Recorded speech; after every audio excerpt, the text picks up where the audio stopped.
¿Cuál va a ser la idea en este espacio? Compartir un poco cuáles son los lineamientos con los que se trabaja la nueva resolución y en esa línea compartir un poco cuáles son los requisitos. Es oportuno tener en cuenta que la resolución 50 surge en el marco de los lineamientos que establece la ley 10.618, que es la Ley Provincial de Simplificación y Modernización de la Administración Pública, que establece dentro de sus lineamientos, en su artículo 3 y 4, la necesidad o la obligatoriedad de la administración electrónica y el expediente digital y la despapelización, perdón. Y en ese contexto es que hay un mandato de establecer que toda la administración y todas las actuaciones administrativas ante en realidad ante la provincia y en lo que nosotros compete ante el IPJ sea canalizada a través de medios digitales o electrónicos. Y es en esta línea que se enmarca la Resolución General 50, que actualiza un poco los requisitos que estaban establecidos en la normativa vigente anteriormente, Resolución 74 del año 2019. En este punto también es importante que tengamos en cuenta que el foco va a estar dado en asociaciones civiles y fundaciones. Y en eso, aunque sea, echamos mano un poquito al artículo 10 de la Ley 8652, que es la ley orgánica de la inspección de personas jurídicas, donde nos establece que el IPJ está a cargo de la fiscalización permanente de las asociaciones civiles y fundaciones. Y esto es muy importante tenerlo en cuenta porque esto va a justificar un poco los tipos de trámites que se fiscalizan y el tipo de control que se realiza. Por supuesto que la idea va a ser hacer esto de un tenor más práctico a los fines de que sea útil a cada uno de los que se han sumado, pero bueno, simplemente es dar un poquito de marco normativo como para poder contextualizar dónde estamos y así poder empezar con lo práctico. Para quienes tengan preguntas, quédense tranquilos, la idea es hacer una capacitación de, en principio, aproximadamente 1 hora, podemos ver un poquito más, un poquito menos, según lo que vayamos viendo, y en base a eso después vamos a tener un espacio para preguntas, para que puedan evacuar sus consultas y demás con la misma mecánica que tenemos todos los vivos. Entonces, ahora sí, ¿cuál es la idea de esta presentación? La idea fue no a preparar ni placas ni presentaciones a los fines de poder abordar la resolución de primera mano, porque la idea de la nueva redacción de la resolución ha sido hacerla con un lenguaje amigable, hacerla ordenada y de fácil acceso para el ciudadano, de manera tal que no empecemos a duplicar todas las redacciones, los requisitos y demás. Por lo tanto, la presentación del día de hoy la vamos a hacer con resolución en mano, ahora vamos a explicar cómo lo hacemos y demás, pero la aclaración va porque la invitación es a que al momento de hacer un trámite vayamos de manera directa a la resolución para que no nos encontremos con la normativa misma y no nos encontremos con información indirecta. En este punto también es importante tener en cuenta algo. Si bien ahora está en actualización lo que es guía de trámites, ahora si lo buscan no lo van a encontrar activo a cada uno de los trámites, toda la guía de trámites va a estar actualizada conforme a la nueva redacción y en toda la guía de trámite van a encontrar modelo de acta de convocatoria, modelo de publicación en el boletín, modelo de asamblea, modelo de las aceptaciones de cargo. Ya vamos a ir hablando un poquito de esto, pero transmitirles la tranquilidad que todo eso va a estar disponible para que les simplifiquemos un poco el que hacer a cada uno de ustedes cuando se trate de realizar un trámite de su fundación o su asociación. Ahora sí, antes de proyectar la resolución, simplemente a los fines de poder compartir el hecho de lo que nosotros también tenemos disponible, voy a compartir pantalla, Jan, si esto me deja. Ujú. Gaby Lau, ¿alguna me puede... Gaby, ¿se ve Sí, la pantalla ya de IPJ? sí, ya se ve la Bien, página. estamos en la página de IPJ y la invitación es a los fines de que siempre puedan tener presente que en lo que es la página de IPJ, en la sección IPJ, marco normativo, podemos encontrar toda la normativa vigente. Y en este punto es donde vamos a encontrar, dentro de donde dice resoluciones de la IPJ, la resolución 50 de asociaciones civiles y fundaciones. Yo lo voy a abrir desde un PDF, dado que le he hecho algunas marcas y voy a comentar qué es lo que vamos a explicar, pero en definitiva, desde ese punto todo el mundo puede acceder en cualquier momento la normativa vigente en relación a asociaciones civiles y fundaciones o en relación a cualquier otra normativa propia de la IPJ. Ahora sí, vamos a pasar a la proyección de la resolución en sí misma, que reitero, está sacada de esa dirección, de esa página de IPJ. Bien, Ahí ahora se se ve ve. el... Bien, ¿cuál va a ser la idea de este espacio de capacitación? Como manifestaba, lo vamos a trabajar dentro de la resolución misma, tomando como base la resolución misma para que podamos amigarnos con la resolución, y al mismo tiempo vamos a trabajar aquellos aspectos que por regla todas las asociaciones civiles y fundaciones tienen que pasar por primera, como necesariamente, es decir, una constitución, una asamblea con tratamiento de balances, elección de autoridades, cambio de sede, reforma de estatuto. No vamos a profundizar por cuestiones de tiempo en lo que va a ser una fusión, escisión, transformación, o aquellos aspectos que nos pueden llegar a perder ahora. La idea es hacer un núcleo básico y en su caso podemos después luego generar otra instancia de capacitación.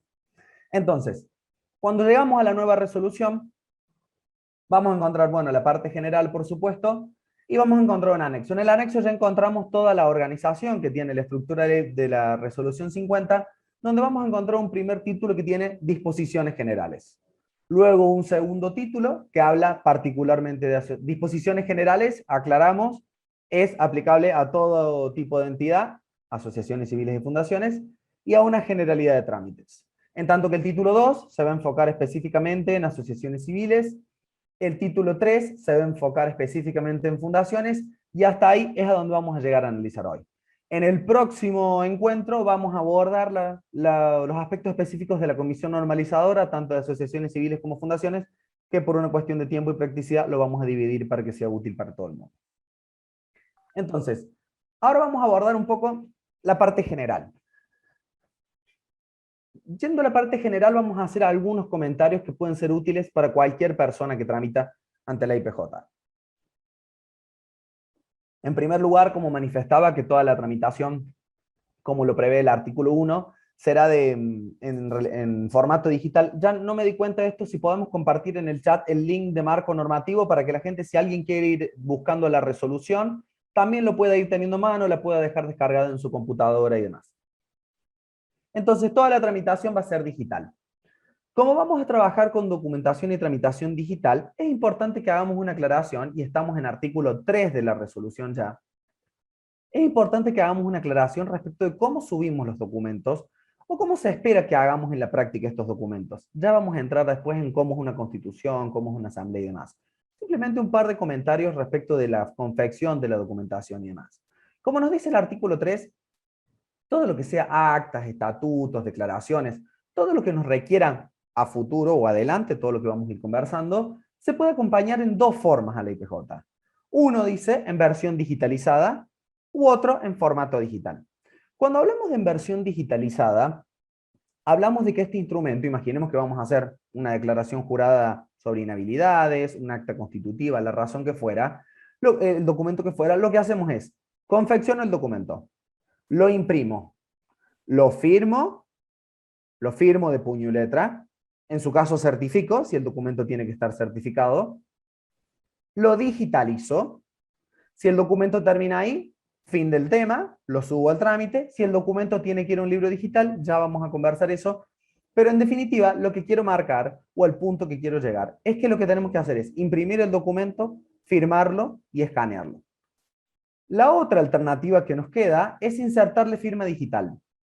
Y cuando hablamos de firma digital, hablamos de firma digital en los términos de la ley 25.506, que es la ley de firma digital, que tiene todo un procedimiento de firma digital. Pero esto no refiere a la fotografía de una firma. Y esto es muy importante recalcarlo porque existe una gran cantidad de trámites en los cuales encontramos inconvenientes porque se ha utilizado un documento de Word, por ejemplo, y se le ha insertado una foto de una firma determinada.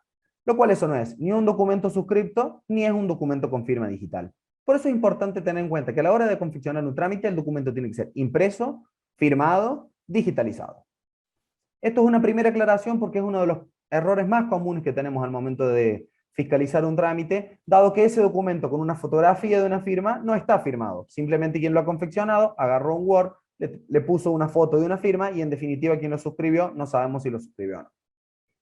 Habiendo hecho esa aclaración respecto de los documentos que se piden, vamos a pasar a analizar un poco esto, como vuelvo a decir, en términos generales, después lo vamos a llevar a los trámites.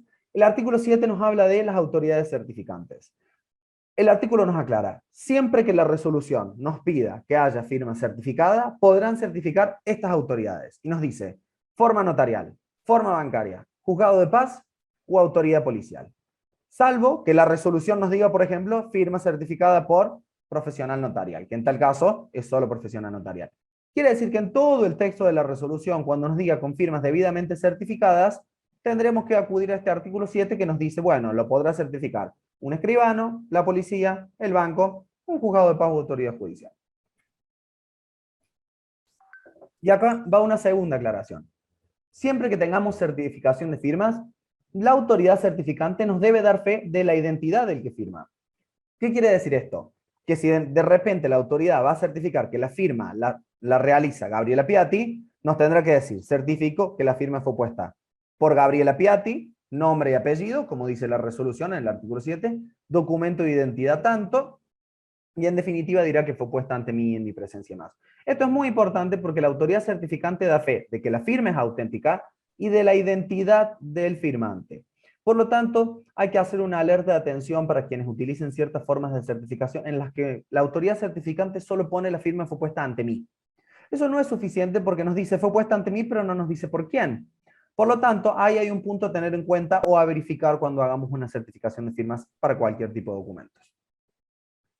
Al mismo tiempo, pasando al artículo 8, ya la idea de seguir esta estructura, vuelvo a decir, es para amigarnos con la resolución, nos plantea un punto de que las actas, cuando se correspondan inscribir a un libro digital, solo serán inscriptas si están acompañadas del comprobante del libro digital.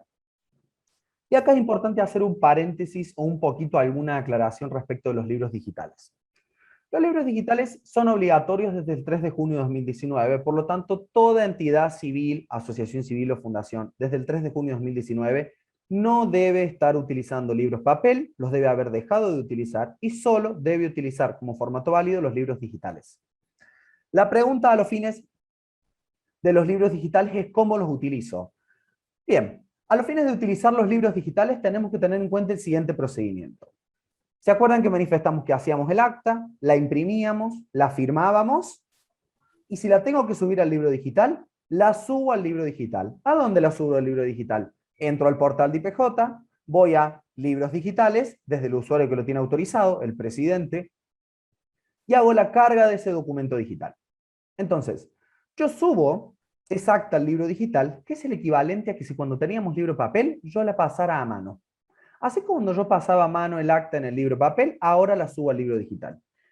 Así como cuando era en papel, IPJ no veía el libro papel, ahora IPJ no ve el libro digital. Por lo tanto, es importante tener en cuenta que del hecho de que yo suba el acta al libro digital, no significa que IPJ la esté mirando. Ni IPJ la está controlando, ni IPJ ya lo va a actualizar en la consulta de estado.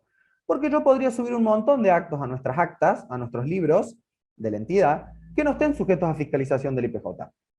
Por lo tanto, es importante tener en cuenta que el hecho es, primero, que debo subir al libro, y del hecho de subir al libro no significa que IPJ lo esté controlando. Eso como un primer paso. Jan, si te parece, vamos a compartir ya también, mientras vos puedas, el instructivo de cómo utilizar los libros digitales, así también lo tienen a mano. Pero entonces, yo subí al libro digital. Terminé la primera etapa, que era el equivalente a pasarlo al libro papel. Ahora lo tengo que presentar a IPJ, porque de repente en la asamblea tratamos elección de autoridades. Perfecto. Voy a ir a la opción consulta del libro digital, voy a tildar el acta que quiero acompañarle a IPJ y la voy a descargar.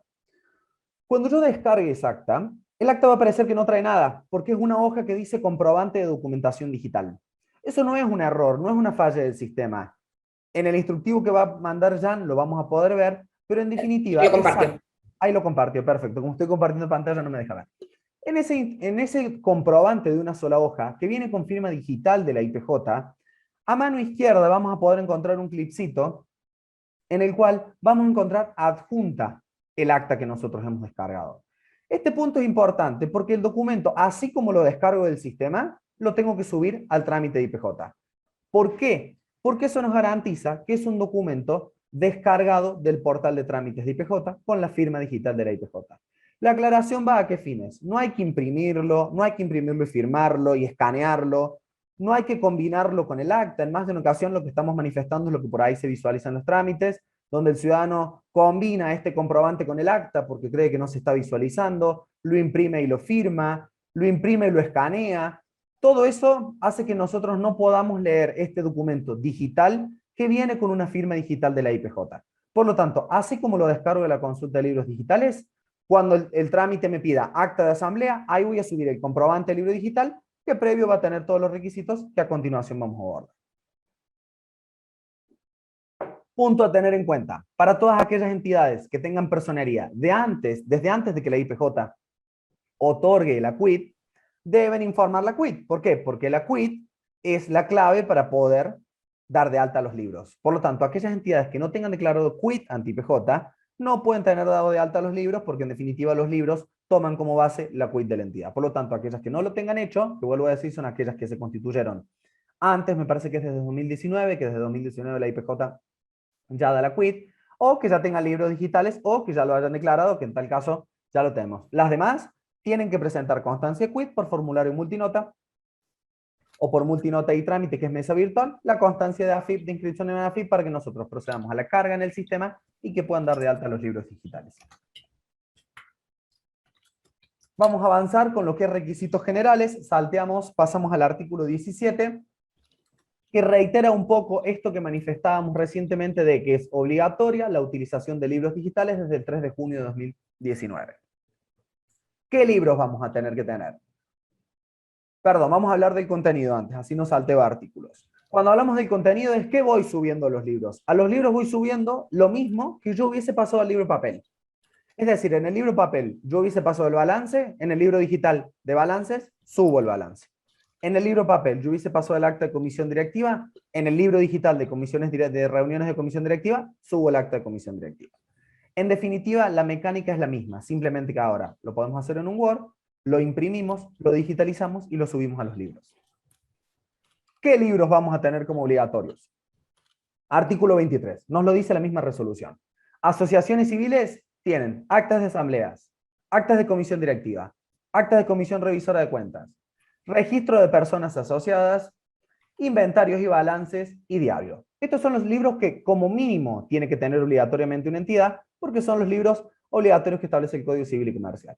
Si de repente la entidad tiene tribunal de pena, si la entidad tiene comisión neutral, si la entidad tiene, en definitiva, un sinnúmero de órganos que puede tener, puede ir creando libros ajustándolo a la necesidad, pero todos tienen que tener formato digital.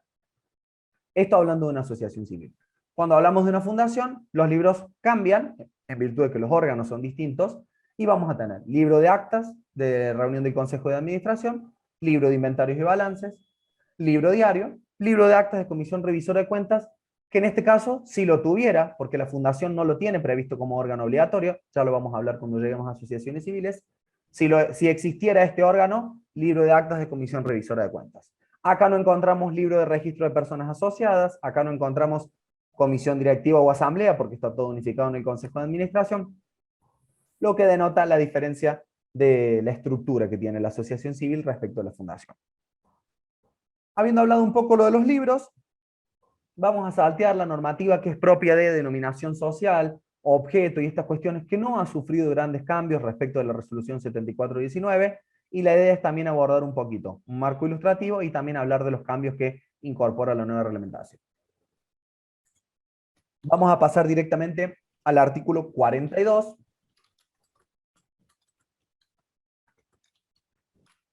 donde sí tenemos un cambio o una incorporación que trae la resolución 50, que es respecto de la oportunidad en la que se solicita la autorización para funcionar. En este caso es importante tener presente que las asociaciones civiles y las fundaciones, a diferencia de las sociedades, por ejemplo, requieren autorización estatal para funcionar. Es decir, que la entidad en sí misma requiere un permiso, que hoy lo otorga la Inspección de Personas Jurídicas, para poder funcionar como una entidad de este tipo, ya sea una asociación civil o una fundación. El código se refiere a las entidades que requieren autorización para funcionar. ¿Cuándo lo tiene que pedir la autorización? Bien, la resolución nos lo aclara. Dice que lo tiene que pedir dentro de los 20 días hábiles del acto constitutivo. Pasados los 20 días hábiles, se puede proceder a inscribir si no hay oposición de alguno de los interesados. Pero acá hay una de las incorporaciones de la resolución. Esto siempre que no pasen 6 meses.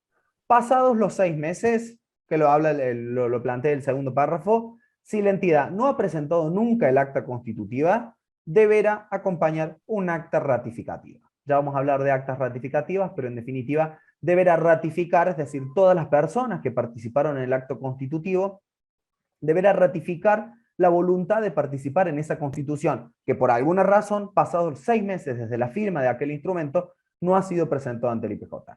Esto a los fines de evitar que de repente se presente una constitución del año 2005, en la cual probablemente las personas ni recuerden que firmaron un acta constitutiva, ni recuerden que en aquel momento habían firmado un instrumento que nunca fue presentado ante la fiscalización de IPJ.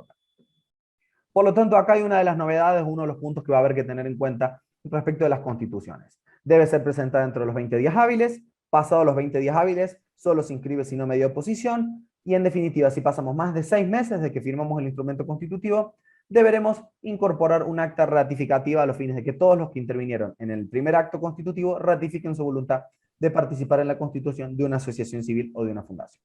Ya vamos a hablar de requisitos de asociaciones de constituciones, solo para no saltear la incorporación del artículo 42. Pasamos al artículo 46. Así como manifestábamos anteriormente que probablemente había actos que nosotros no traíamos a IPJ, bien, el 46 nos demarca qué actos tenemos que traer a IPJ.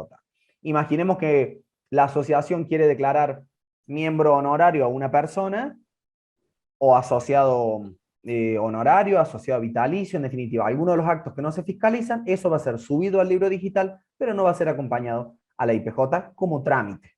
Eso es importante distinguir, que por un lado está el libro digital y por otro lado está el trámite, que yo inicio para la fiscalización de la IPJ.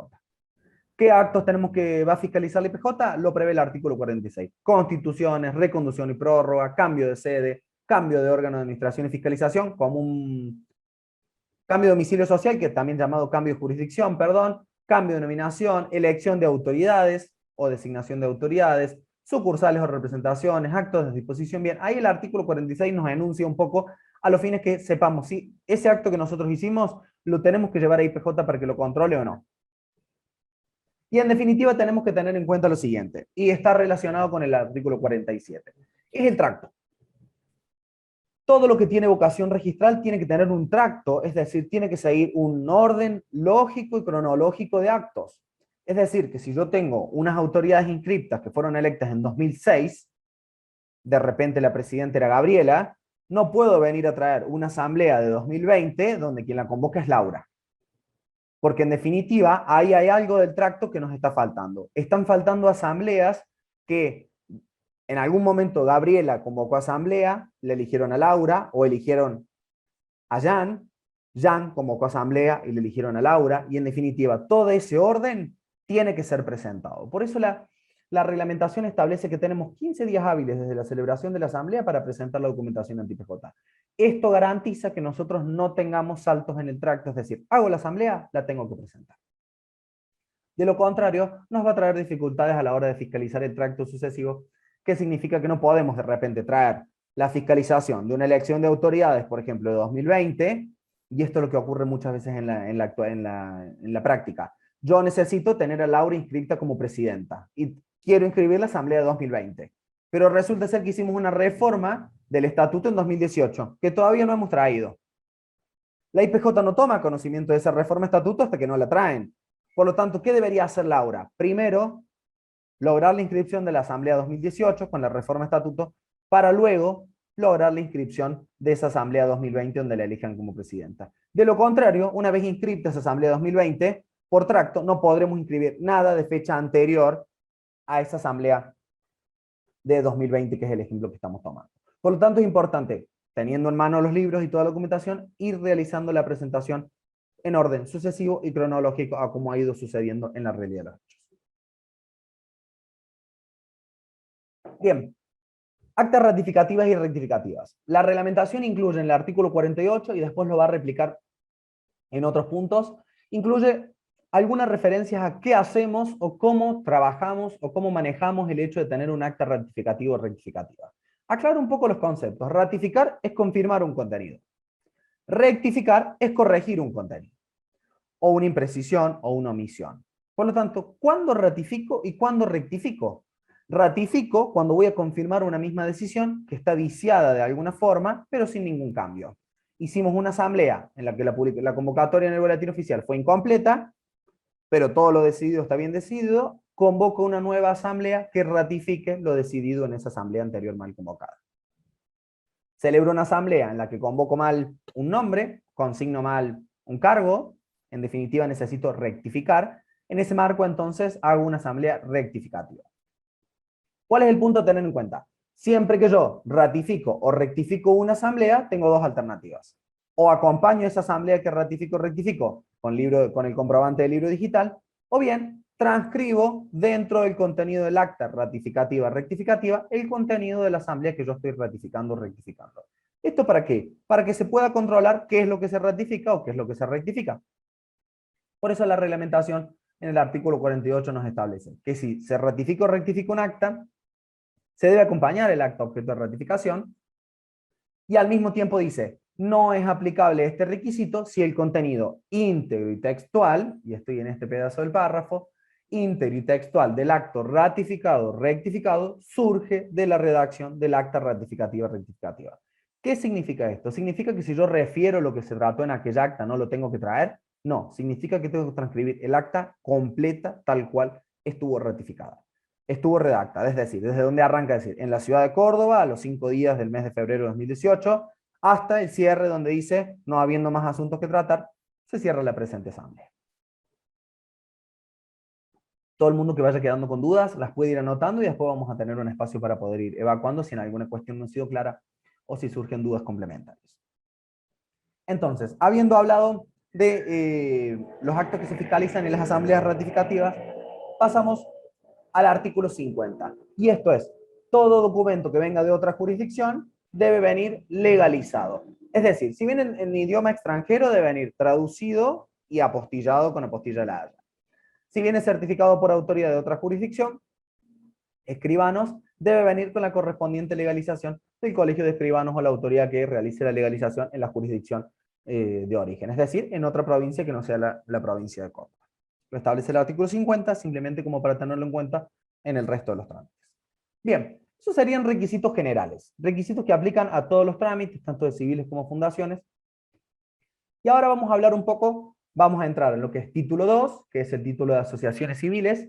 Como verán, reitero, estamos intentando seguir la resolución a los fines de ir intentando leerlo desde la misma resolución e intentar amigarnos con esa redacción que va a ser la misma que vamos a encontrar en la guía de trámites, pero desde la fuente directa que es la resolución misma. Pasamos a asociaciones civiles. En asociaciones civiles podemos encontrar que en asociaciones civiles que hablemos de la Constitución. Las asociaciones civiles se caracterizan por tener, si se quiere, una estructura tripartita. Por un lado el órgano de administración, por el otro lado el órgano de gobierno y por el otro lado el órgano de fiscalización. El órgano de fiscalización. El órgano de administración en una asociación civil se denomina comisión directiva. El órgano de gobierno en una asociación civil se denomina asamblea de asociados. Y el órgano de fiscalización se denomina revisor de cuentas o comisión revisora de cuentas. Por lo tanto, teniendo en lógica estos tres órganos esenciales, que los que establece el Código Civil y Comercial, vamos a analizar qué tipo de actos podemos estar realizando y cómo es la mecánica en cada uno de los actos. Hablar de la constitución de una asociación civil es el acto que le da nacimiento a la asociación civil. Por lo tanto, todavía no encontramos órganos constituidos, no encontramos comisión directiva, no encontramos asamblea, sino que lo constituyen las personas físicas, personas humanas o jurídicas que van a dar origen a esta nueva persona jurídica.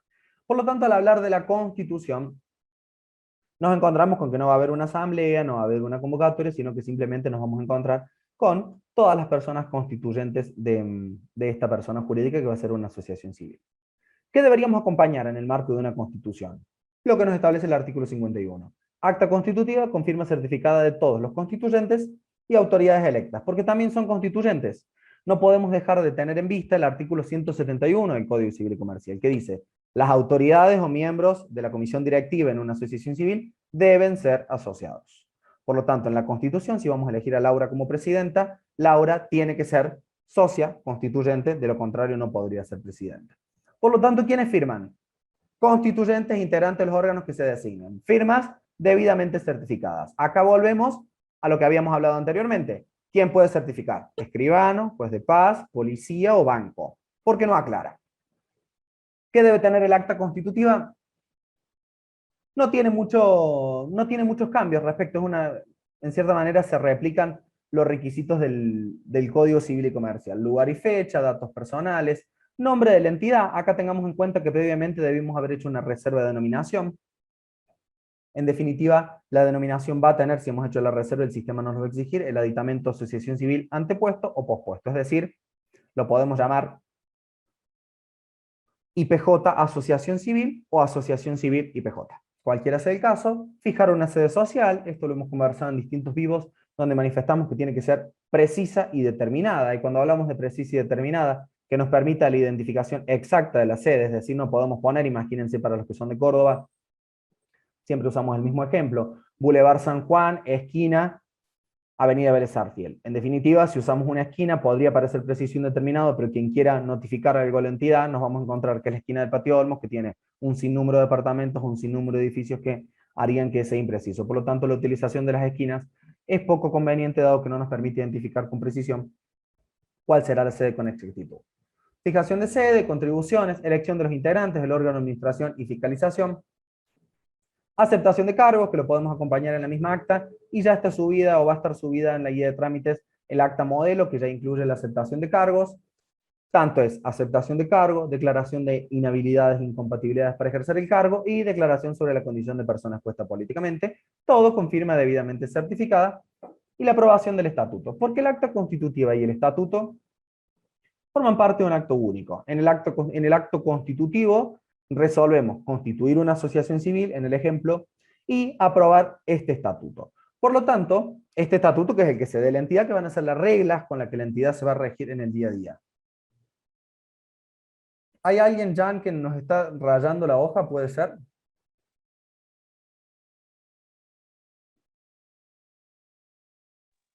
Sí, puede ser, Fran. Le vamos a pedir a todos que, si está alguno en el modo pizarra, por favor que salga y que no toque la pantalla con Bien, con el voy a mouse. ver si lo puedo pausar. Y... Sí, dale. Ahí estoy viendo si me deja reconocer quién es, pero no lo veo. Bien, vamos a volver a compartir entonces. ¿Se vuelve a ver ahí? Ahí ha borrado las rayas. Bien, perfecto. La aprobación del estatuto. Cuando vemos el estatuto anteriormente, la reglamentación decía estatuto firmado por presidente, secretario y tesorero. Ahora la reglamentación dice estatuto firmado por todas las personas constituyentes y designadas del órgano de administración y fiscalización. ¿Por qué este requisito? Que no es una complicación, sino una simplificación. Porque eso es un único instrumento. Por lo tanto, se puede hacer acta constitutiva, estatuto, y todo el mundo firma al final una única vez con firmas certificadas. Al final del estatuto firma los constituyentes y las autoridades, con firma debidamente certificada por las autoridades, las formas de certificación que ya conversamos, y en definitiva se certifica por una única vez y no una duplicidad de certificaciones. A los fines de evitar confusiones que en la práctica generaba que en algunos firmaban unos, en otros otros, y muchas veces generaba confusión en el ciudadano. ¿Qué requisitos tiene que tener el estatuto? Los mismos que nos establece el mismo código, que están replicados en la resolución, que es denominación, domicilio, plazo, objeto, los cuales no vamos a ahondar porque no requieren mayor aclaración. Declaración de juramento de administrador de relaciones en AFIP, que lo genera el mismo sistema. Si hay aportes no dinerarios, acreditar la integración. Cuando refiere al artículo 16, es si recibieran donaciones, hay que incorporar una aclaración de licitud de fondos, si alcanza los mínimos establecidos por la UIF, y si existiesen requisitos especiales, ahora los voy a comentar. Un punto a tener en cuenta, y vamos a hacer foco en este artículo 52, es que las asociaciones civiles obligatoriamente deben tener un órgano de fiscalización. En este punto encontramos en el artículo 52 una pauta interpretativa del artículo 172 del Código Civil y Comercial, donde dice que si las entidades tienen menos de 100 asociados, podrán tener un revisor de cuentas titular, o sea, un único revisor de cuentas, pero si tienen más de 100 asociados, deberá ser comisión revisora de cuentas, y tal como manifiesta el artículo, deberá tener como mínimo 3 integrantes titulares. Esto es un punto a tener en cuenta, porque además remite el artículo 251. Todas las asociaciones civiles que al día de la fecha no tengan órgano de fiscalización, porque el código anteriormente no lo preveía o hayan prescindido conforme a la interpretación anterior, deberán realizar en la próxima asamblea, convocar una reforma de estatuto para incorporar este órgano de fiscalización, que, tal como remite la resolución al artículo 251, dice: desde la entrada en vigencia de la presente resolución, la próxima asamblea que se convoque deberán incorporar en el orden del día la reforma de estatuto para incorporar este órgano de fiscalización, que podrá ser unipersonal si la entidad tiene menos de 100 asociados, o una comisión si la entidad tiene más de 100 asociados. Y el artículo 53 habla de los requisitos especiales. ¿Qué entidades tienen requisitos especiales? Ahí las enuncio. Estas entidades, además de todos los requisitos que teníamos, requieren una autorización especial que la tienen que gestionar previo a solicitar la autorización para funcionar ante IPJ. En el caso de bomberos o entidades dirigidas a la prevención y extinción de incendios, deben solicitar una autorización en la Dirección de Defensa Civil de la provincia de Córdoba. Entidades religiosas de la Iglesia Católica tienen una autorización de la autoridad episcopal. Si son religiosas no católicas, tienen que traer una inscripción del Ministerio de Relaciones Exteriores y Culto de la Nación, que se otorga previamente la autorización para funcionar. Si es una cooperadora policial, escolar o de hospital, autorización de la máxima autoridad de esa entidad, es decir, comisaría, escuela u hospital. Y en el caso de cooperadoras escolares hay un punto a tener en cuenta, que tienen que traer autorización de la subdirección de cooperadoras escolares del Ministerio de Educación, y su estatuto está regido por un decreto particular, que es el decreto 1100 del año 2015, por lo tanto tienen que salir un estatuto particular para el caso de cooperadoras escolares. Niñas, adolescencia y familia tienen que tener una autorización especial que la otorga la CENAF, dependiendo del Ministerio de Justicia, que son todas aquellas entidades en cuyo objeto exista la información, la protección y la defensa de los derechos de niños, niñas y adolescentes. Y en este punto utilizamos ahí a modo de ejemplo todas aquellas entidades que tengan nivel inicial, un establecimiento educativo, por ejemplo, nivel inicial, primario, secundario, entidades deportivas, por ejemplo, para fútbol infantil, básquet infantil, entidades o merenderos que sean para niños, niñas y adolescentes, o que brinden apoyo escolar, salas cunas, todas aquellas en las que se procura generar un ambiente donde vayan a acudir niños, niñas y adolescentes, deben gestionar la autorización ante la CENAF previo a iniciar el trámite ante la IPJ. Este punto es importante porque lo deben acompañar ya al momento de ingresar el trámite. Y este punto es importante para que tengan en cuenta que en más de una ocasión, cuando utilizan los objetos modelos, la previsión en el objeto de, por ejemplo, llevar adelante un instituto primario, educativo primario, hace como requisito tener que gestionar la autorización ante la CENAF. Por lo tanto, si lo que vamos a hacer es, vamos, por ejemplo, a constituir un terciario, una asociación civil, una universidad, por ejemplo, no consignar en el objeto llevar adelante el espacio educativo en nivel primario, porque en definitiva eso nos hace como requisito obtener la autorización de CENAF, y en definitiva lo que la entidad quiere es crear una universidad, por ejemplo. Por lo tanto, eso es importante, que el objeto se adecue estrictamente a lo que la entidad va a perseguir o la actividad que va a desarrollar. Bien, algunas aclaraciones muy generales respecto de federaciones, confederaciones, que están en el artículo 54, y cámaras empresarias. Este punto es muy importante en el sentido de que estamos hablando de entidades que la doctrina denomina como asociaciones civiles de segundo grado o de tercer grado, según el caso, que son entidades compuestas por otras entidades. Es decir, son asociaciones compuestas por otras asociaciones, el caso de la federación, o son asociaciones compuestas por asociaciones que nuclean otras asociaciones, y estoy hablando de las entidades de tercer grado, en el caso de las confederaciones. De repente la confederación de trabajo, la confederación de económica, de repente, nuclea todas federaciones. Y las federaciones de cualquier tipo de deporte, básquet, fútbol, en definitiva, nuclean asociaciones de primer grado. Sin intentar ahondar en eso, es importante tener en cuenta algunos puntos. Particularmente, el hecho de que al momento de tratarse de la constitución, por ejemplo, de una federación de fútbol, vamos a poner el ejemplo simplemente a los fines ilustrativos, como la van a constituir asociaciones, como la constituyen personas jurídicas, ahí tenemos que tener en cuenta que si la constituyen personas jurídicas de la IPJ, no hay inconveniente porque la fiscaliza la misma IPJ y los antecedentes se constatan en nuestro registro, pero si no la constituye una persona jurídica de nuestra jurisdicción, deberán acreditar existencia, subsistencia e inscripción de, por ejemplo, una asociación. Hablemos Federación Argentina de Fútbol, imaginemos la AFA, que es una asociación, una símil federación, que nuclea asociaciones de distintas provincias. Imaginemos que se estuviera por constituir en Córdoba, tendría que tener presente que deberá acreditar la existencia de cada constituyente en la provincia en la que se encuentra inscrito. Y al mismo tiempo deberá acompañar un acta de reunión del órgano de administración, en el caso de la comisión directiva, donde se resuelve participar en la constitución de esta federación, de esta cámara o de esta confederación. Ahora, ¿qué punto es importante tener en cuenta? Manifestamos anteriormente que el 171 del Código Civil nos decía que para ser autoridad debíamos ser asociados.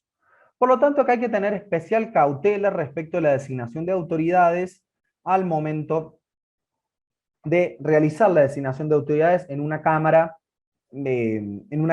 y en una federación y confederación. Imaginemos que hacemos una cámara empresaria donde la van a constituir todas personas jurídicas, sociedades. Entonces se va a hacer una cámara agropecuaria y de repente tenemos Estancia Córdoba, Estancia Carlos Paz, todas SA. Estancia Córdoba SA, Estancia Carlos Paz SA, Estancia Río Cuarto SA. La socia es la persona jurídica. Por lo tanto, si quien va a constituir esta nueva persona jurídica es otra persona jurídica, la socia es una persona jurídica. ¿Qué tenemos que tener en cuenta? Que al momento de designar los cargos y las autoridades, no lo puede ser una persona humana a título personal. Imaginemos que vamos a hacer esta cámara agropecuaria o de producción agropecuaria en el ejemplo, y Laura, en el ejemplo que estamos usando, Laura participa de Estancia Córdoba S.A. y ella es la presidenta de Estancia Córdoba S.A. Al momento de designar las autoridades, si Laura va a ser la presidenta de esta cámara, Laura no lo es a título personal. Laura lo es en su carácter de representante de Estancia Córdoba S.A. Y esto es muy importante tener en cuenta, porque el cargo no lo tiene Laura a título personal, lo tiene en representación de otra persona jurídica.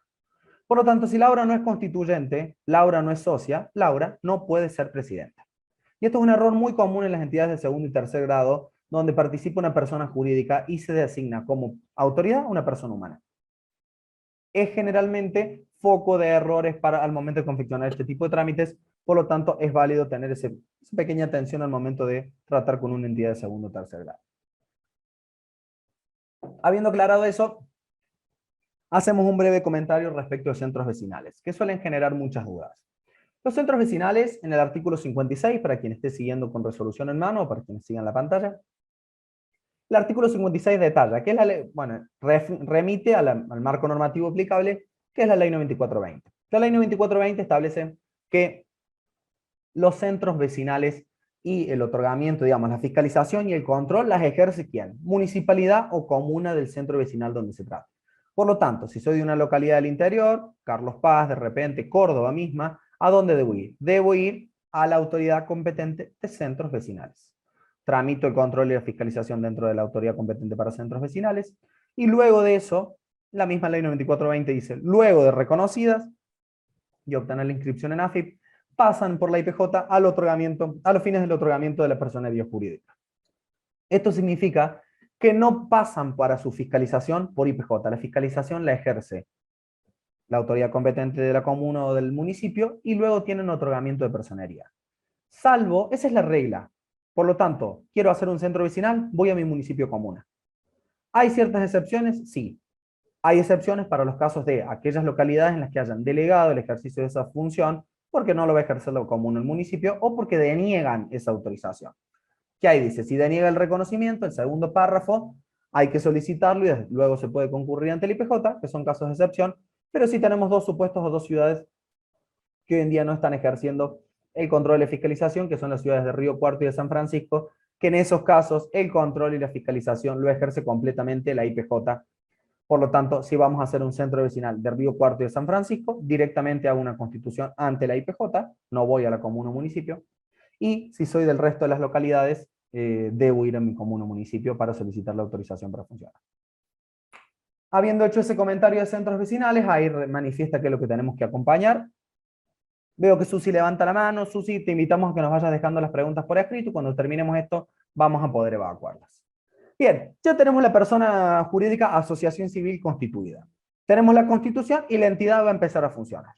Cumple con su objeto, imaginemos que es un centro de jubilados, cumple con su objeto, acompaña a las personas que estén en situación de jubilación a distintas actividades y demás. El ejemplo que sea, bomberos voluntarios. Ahora, vamos a pasar a la actividad que tiene diaria y los distintos trámites que pueden tener. Entre ellos, el artículo 58 nos habla del cambio de sede. El cambio de sede es la posibilidad de que la entidad modifique su sede, es decir, el lugar donde realiza sus actividades, de un lugar a otro. Porque alquiló un nuevo local, porque compró un nuevo local, porque le queda conveniente más.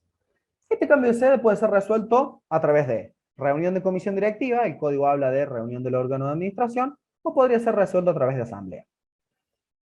Bien, ¿cómo lo puede resolver el órgano de administración? En ciertos supuestos, que es cuando no hayamos consignado la sede social en el estatuto. Es decir, que si en el artículo 1 pusimos la entidad se llama Bomberos Voluntarios de Córdoba, va a ser el ejemplo, cuya sede es en Boulevard San Juan al 200, sin duda que ese cambio de sede implica una reforma de estatuto. Por lo tanto, al momento de resolver un cambio de sede, lo que primero tengo que hacer es ir al estatuto y verificar si tengo la sede consignada en el estatuto o no. Digo para un cambio de sede, pero va a aplicar para todos los tipos de trámites, porque el estatuto es la norma para la entidad en sí misma. Es Código Civil, normativa del IPJ y el estatuto también son normas para la entidad. Por lo tanto, yo voy a hacer un cambio de sede. ¿Qué es lo primero que hago? Me voy al estatuto a ver si lo tengo consignado en el estatuto. No lo tengo en el estatuto. Perfecto. Dice que la entidad tiene su jurisdicción en la provincia de Córdoba. Listo, no lo tengo consignado en el estatuto. Voy a hacer un cambio de sede. Lo puedo hacer por reunión de comisión directiva o lo puedo hacer por asamblea. Si lo hago por reunión de comisión directiva, ahí nos dice el artículo 58 que debo traer la reunión, el acta de reunión, y acá empezamos a distinguir. Tengamos presente, ya si podemos compartir, bueno, está el marco normativo también, la resolución 25, que es la que originalmente regula las reuniones o asambleas a distancia. La reunión de comisión directiva es una reunión, que podrá ser a distancia o podrá ser presencial. La resolución 25 no está derogada, simplemente se han incorporado algunas referencias a de las reuniones a distancia en la resolución 50 a los fines de hacerlo un poco más simple la lectura.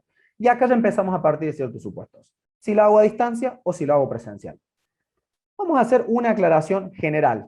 En primera instancia, así no tenemos que estar repitiendo. Si yo lo hago presencial, deberán firmar el acta, ya vamos a ir hablando quiénes. Ahora, si lo hago a distancia, tenemos que tener presente que la firma solo el presidente y las demás personas envían un mail. Envían un mail. ¿Qué tiene que decir el mail? Y tiene que decir, Franco de Grandis, DNI tanto, en mi carácter de tesorero de la entidad, asistí a la reunión de comisión directiva de fecha tanto para tratar el siguiente punto del orden del día. Cambio de sede, aprobé el cambio de sede a la nueva sede que será San Martín en 500. Y en definitiva, esos mails yo los tengo que acompañar al trámite de IPJ porque eso verifica que si las autoridades han asistido, de que quien firme es solo el presidente. Ahora, eso sí fue a distancia. Y aplica para reuniones, asambleas o reuniones de consejo de administración. Ahora, si fue presencial, acá vamos a tener un punto que hay un cambio de la lógica de la normativa.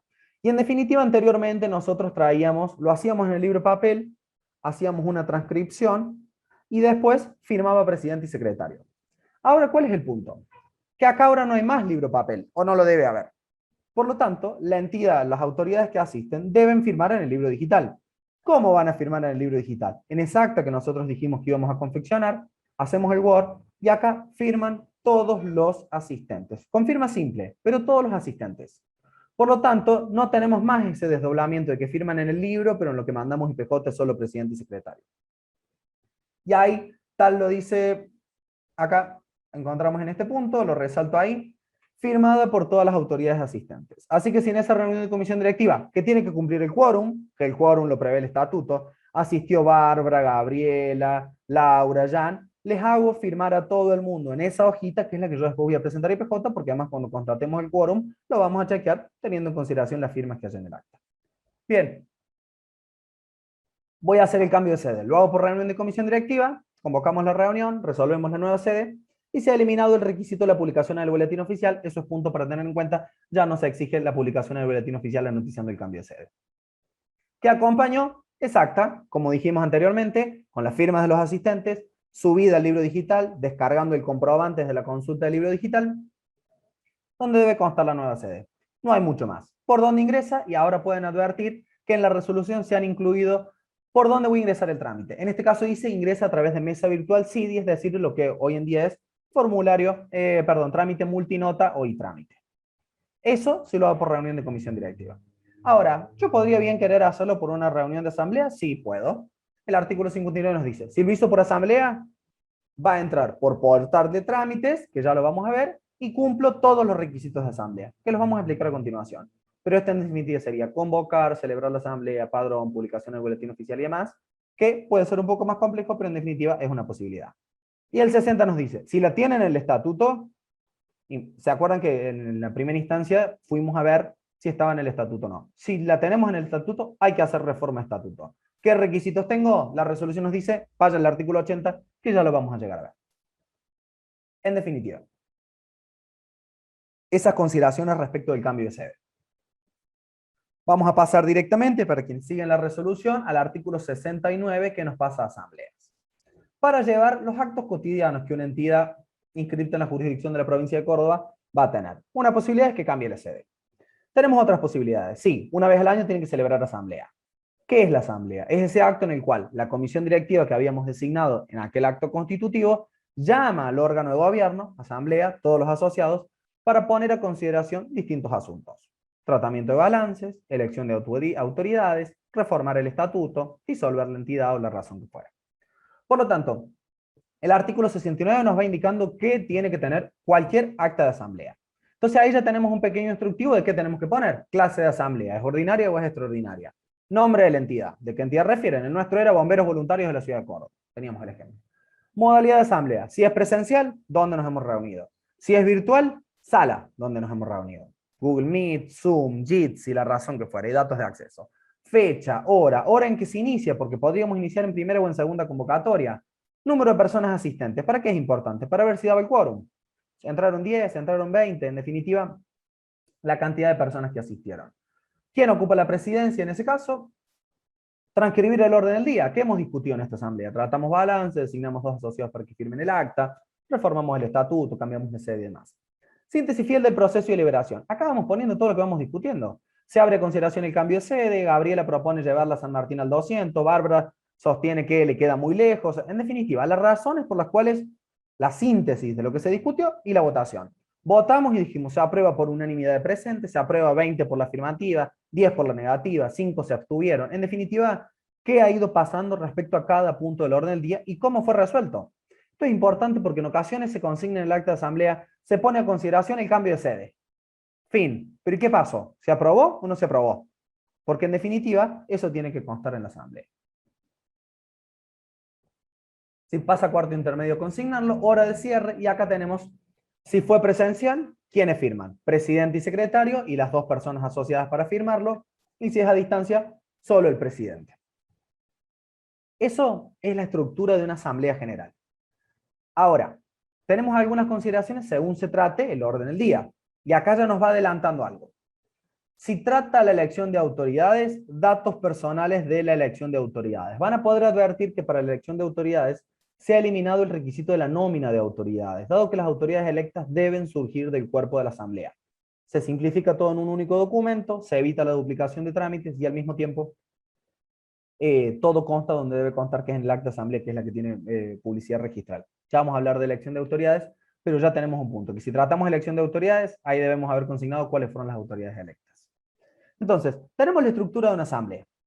Ahora, la asamblea habíamos dicho que era modalidad o clase de asamblea. Puede ser ordinaria, puede ser extraordinaria. ¿Qué va por ordinaria? ¿A dónde voy a buscar primero? En el estatuto. El estatuto en muchas ocasiones nos dice, esto va por asamblea ordinaria, esto va por asamblea extraordinaria. Como tip número 1, si pudiéramos dar en esta capacitación, el 80% de observaciones o rechazos que se realizan en los trámites se evitaría si la entidad leyera su estatuto antes de convocar a la asamblea.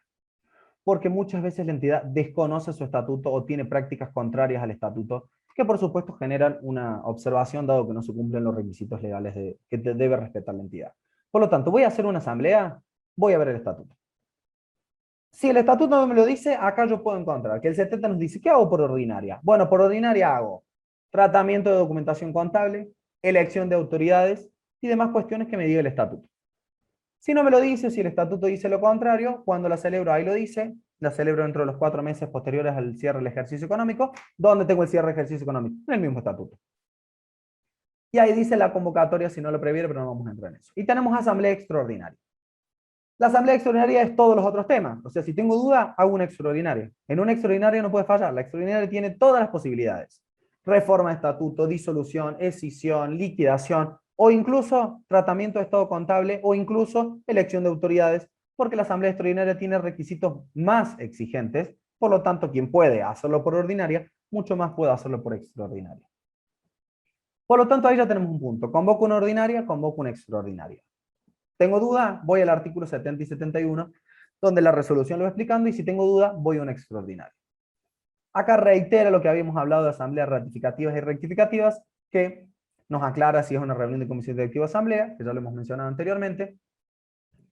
Y ahora, ya sabiendo cómo hicimos el acta de asamblea, el trámite o la resolución en el artículo 73 nos dice qué debo presentar. ¿Qué voy a presentar si hice una asamblea? Vamos a hacer el ejemplo con una asamblea de tratamiento de estados contables, y después le vamos a agregar, o vamos a hacer en el mismo ejemplo, tratamiento de estados contables y elección de autoridades. Luego vamos a hablar de la reforma del estatuto. Pero entonces, hago una asamblea de elección de autoridades y tratamiento de estados contables, que es el caso de rutina. ¿Qué debo acompañar? Al trámite, ¿qué debo acompañar? Acta de reunión de comisión directiva que convoca a la asamblea, que en este caso, como ya dijimos, ¿quiénes la van a firmar? Todos los que asistieron, y debes respetar el quórum que establece el estatuto. La firman todos los que asistieron si fue presencial. Si fue a distancia, la firma el presidente y el resto manda mails. ¿Acompaño los mails? Sí, los acompaño. De la reunión de comisión directiva de convocatoria, no llegamos a asamblea. ¿Cómo acompaño el acta de comisión directiva? Embebida en el comprobante del libro digital, que es lo que ya manifestamos, siguiendo el instructivo que ya acompaño, les compartió ya. ¿Qué tengo que tener en cuenta acá? Fijar la fecha en la que va a ser la asamblea, la hora en la que va a ser la asamblea, y si yo estoy convocando una asamblea presencial o virtual, tengo que tener en cuenta si es presencial, lugar donde lo voy a hacer, y si es virtual o a distancia, la sala y los datos de acceso a lo que yo le voy a hacer. El ejemplo es, si yo pongo Boulevard San Juan y no pongo la altura, nadie va a poder llegar a la asamblea. Si yo pongo que va a ser por Zoom y no pongo los datos de la sala, nadie va a poder entrar a la sala. Por lo tanto, eso es importante tenerlo en cuenta. En definitiva, hago el acta de convocatoria asamblea. Acto seguido, ¿qué hago? Ya tuvimos la reunión de comisión directiva. Publico en el boletín oficial. ¿Por cuántos días publico? Veo el estatuto. ¿Con cuánta anticipación publico? Veo el estatuto. ¿En qué boletín publico? Veo lo que dice el estatuto. El estatuto nos dice dónde debo convocar y eso es lo que yo debo seguir. No es un criterio de IPJ, no es una regla oculta, es el estatuto que la entidad se dio para sí. Publico en el boletín oficial y voy a consignar las fechas de la publicación en el boletín oficial porque el IPJ lo controla desde el mismo boletín oficial. Inciso 3. Estoy siguiendo la resolución. Documentos que acrediten otra publicidad. Dice la radio, público en la radio. Dice la televisión, público en la televisión. Dice en el diario, público en el diario. También lo tengo que acompañar. Ahí está puesto, que no es más ni menos que lo que dice el estatuto de la entidad. En definitiva, llegamos a el acta de asamblea. ¿Qué va a tener el acta de asamblea? Los requisitos que conversamos anteriormente. Hora, lugar, personas asistentes, todo esto que ya conversamos que estaba en el artículo anterior. Que ya no lo repetimos. ¿Quiénes la van a firmar? Bueno, si fue presencial, quien ocupa la presidencia y la secretaría y las dos personas designadas. Y si fue a distancia, quien ocupa la presidencia y el resto manda mail. ¿Acompaño ese mail? Sí, acompaño ese mail. ¿Por qué? Porque eso va a suplir la asistencia, que ya lo voy a ver, lo vamos a ver más adelante. Pero en definitiva los tengo que acompañar. ¿Qué más acompaño? En la asamblea ya hablamos de lo que tenía que tener. En definitiva, el tratamiento de estado contable, se aprueba, no se aprueba por mayoría, en definitiva. Y la elección de autoridades también tiene que estar acá. Ojo, porque ya lo vimos más arriba en el contenido de la asamblea, pero acá tenemos que tener en cuenta, ¿qué tengo que tener? Si elegimos presidente, secretario, tesorero, acá pongo presidente Gabriela Piatti, secretaria Laura Cao, tesorera Bárbara Ledesma. En definitiva, también tenemos que poner acá a las personas electas, porque eso es lo que surge del contenido de la asamblea y en definitiva lo que después vamos a darle publicidad registral cuando se inscribe en IPJ. ¿Qué más acompaña? Entonces ya dijimos, acta de convocatoria, publicación en el boletín, publicación en otro lado si lo existe, acta de asamblea. ¿Qué más acompaño? Padrón de personas asociadas. ¿Qué tengo que tener en cuenta? ¿Quiénes firman? Presidente y secretario. ¿Qué tiene que discriminar? La categoría de las personas. ¿Por qué? Porque esto me va a demarcar el quórum. Si tengo todos asociados activos, en definitiva, tengo 100 asociados y me pide para la primera convocatoria más de la mitad, de acá vamos a ver en definitiva si el quórum se respetó o no, si tuvo que esperar 1 hora para la segunda convocatoria, media hora y demás. ¿De dónde surge eso? Del mismo estatuto. Acompaño el comprobante del padrón de personas asociadas. ¿De dónde lo saco? Del mismo libro de padrón de personas asociadas con el comprobante de haberlo descargado de ahí. Planilla de asistencia. La planilla de asistencia, si la reunión fue presencial, la van a haber firmado, lo que históricamente fue la planilla de asistencia. Ahora, si la reunión fue virtual, no va a haber planilla de asistencia firmada. ¿Qué es lo que nos dice acá? Si fue a distancia, acompañar una planillita de manera tal que, bueno, estos fueron todos los que asistieron. Gabriela, Franco, Jan, Bárbara, a los fines de ordenarlo. Y en definitiva, luego, todos los mails.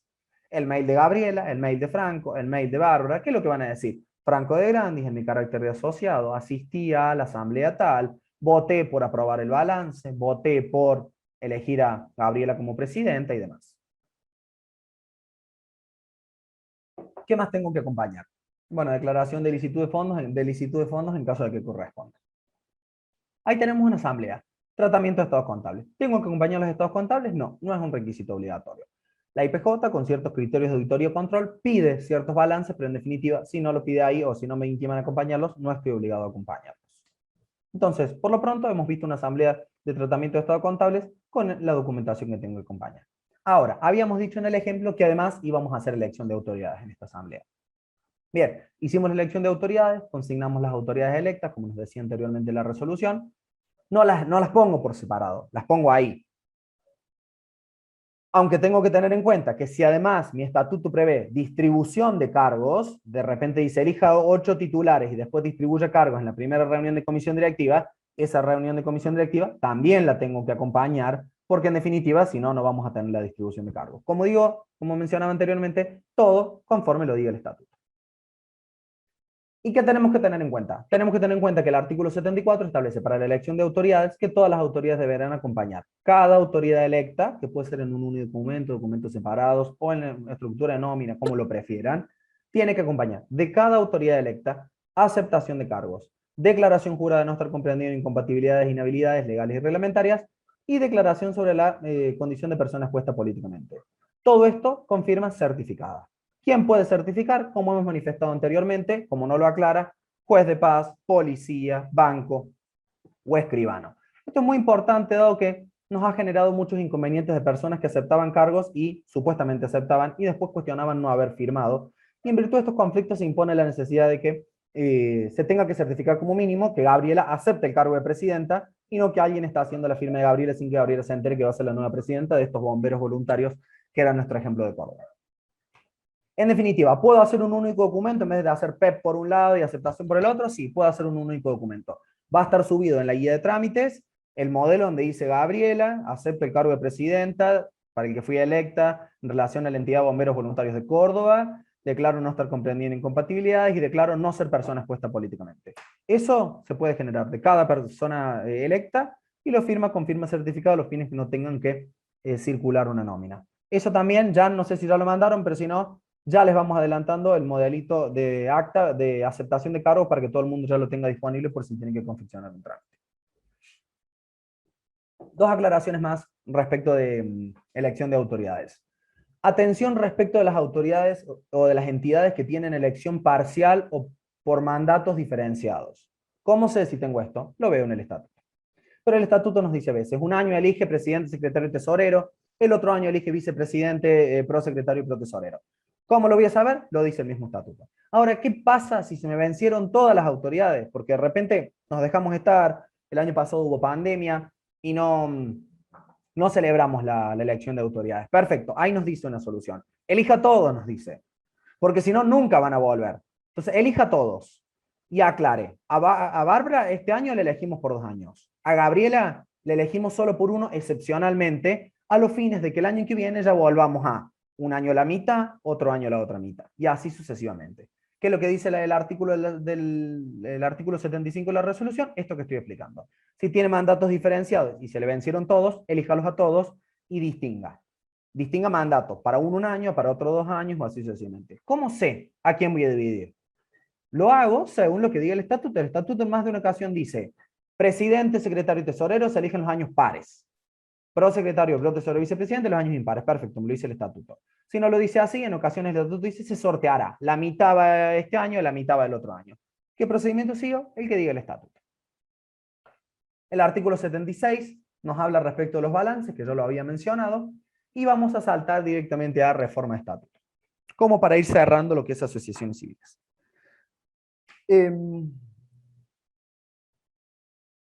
Respecto de reforma de estatuto, vamos a tener en cuenta que deberá ser realizada por una asamblea extraordinaria. Por lo tanto, bueno, tenemos que tener en cuenta que convocamos asamblea extraordinaria. ¿Qué otro requisito tengo en cuenta? Todos los de asamblea. Si de hecho nos fijamos, el mismo artículo del 80 dice, además de los requisitos del 73, es decir, vamos arriba, acta de convocatoria, publicación en el boletín oficial de convocatoria, publicación en otros medios, acta de asamblea, padrón de personas asociadas, planilla de asistencia, todo es lo mismo. Pero ¿qué tengo que tener en cuenta en particular si trata una reforma estatuto? Bueno, perdón, el acta, ¿quién la firma? Como venimos diciendo, si es presencial, presidente, secretario y 2 personas asociadas. Si es virtual, solamente quien ocupa la presidencia y el resto mandan mails. No cambia. Ahora, ¿qué tengo en cuenta propio de la reforma estatuto? 2 cuestiones a tener en cuenta. 1, ¿qué debe surgir del acta de asamblea? la redacción completa de cada artículo reformado. Así como cuando era elección de autoridades, era un requisito que las autoridades electas consten en el acta de asamblea, para la reforma de estatuto es importante que quede la redacción aprobada de cada artículo. Es decir, si vamos a modificar el artículo 1, donde bomberos voluntarios de la ciudad de Córdoba le vamos a llamar solamente bomberos, le vamos a llamar bomberos voluntarios de La Calera, por ejemplo, tenemos que poner modificar el artículo 1, cuya redacción será la siguiente, y transcribo literalmente cómo tiene que quedar. ¿Por qué aclaro literalmente? No basta con decir, bueno, le vamos a cambiar la denominación y en vez de ser bomberos de Córdoba, ahora será de La Calera. No, no, si hago una reforma de estatuto, tengo que poner cómo queda la redacción final del artículo aprobado. No lo remito a otro documento, no refiero a un documento por separado, lo hago constar en el acta de asamblea. De manera tal que vamos a dar publicidad de la nueva redacción aprobada.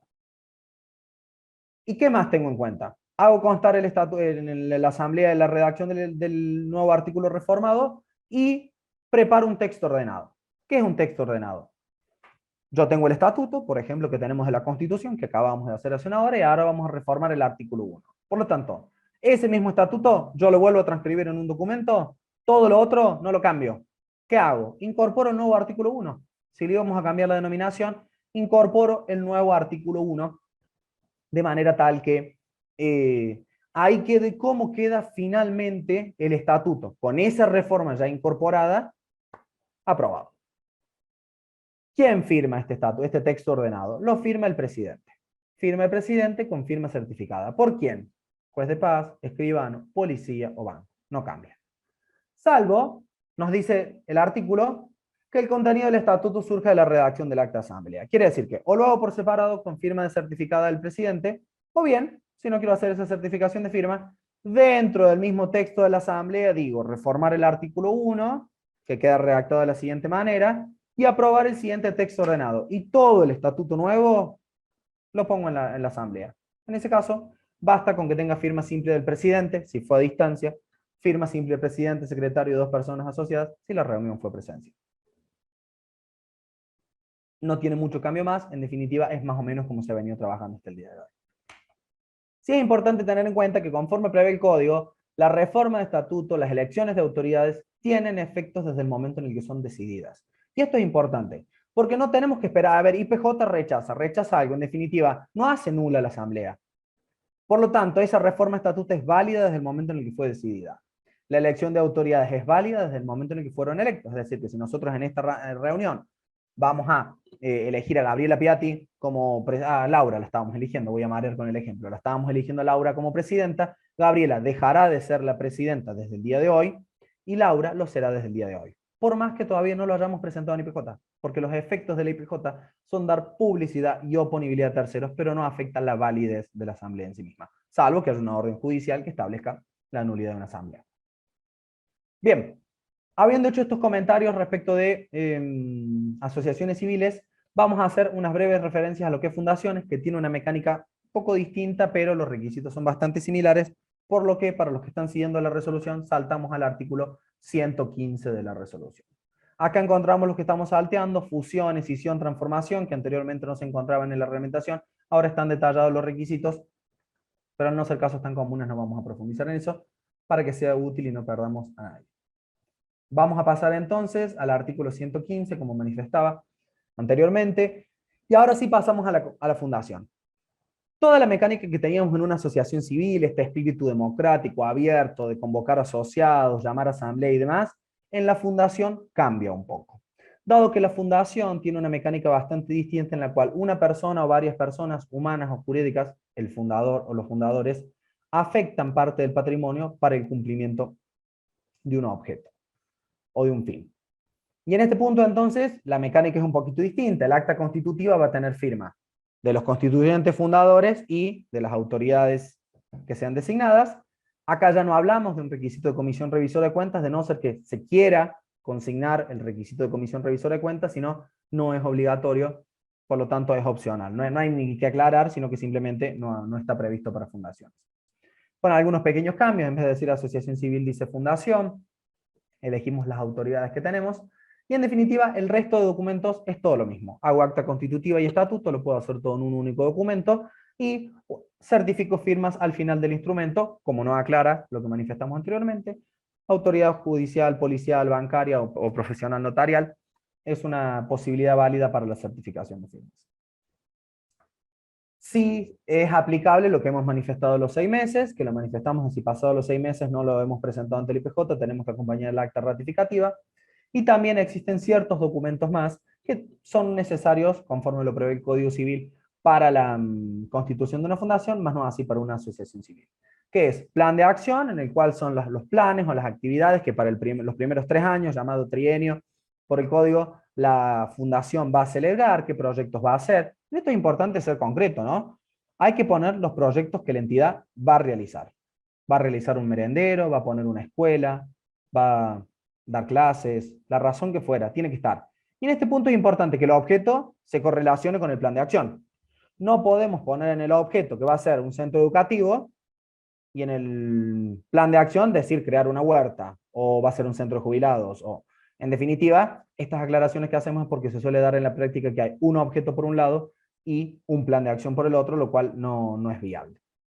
Acompaño el plan de acción y también acompaño base presupuestaria. ¿Para qué? Para la realización de ese plan trienal, es decir, hago una estimación del presupuesto que voy a requerir y de los ingresos que voy a tener para el primer trienio, es decir, cómo voy a solventar estos gastos. ¿Por qué? Porque en definitiva, el asociado paga cuota social, pero en una fundación no tenemos asociado, por lo tanto no tenemos cuota social, por lo tanto tiene que ser susceptible de ejecución ese plan que nosotros planeamos ejecutar, valga la redundancia.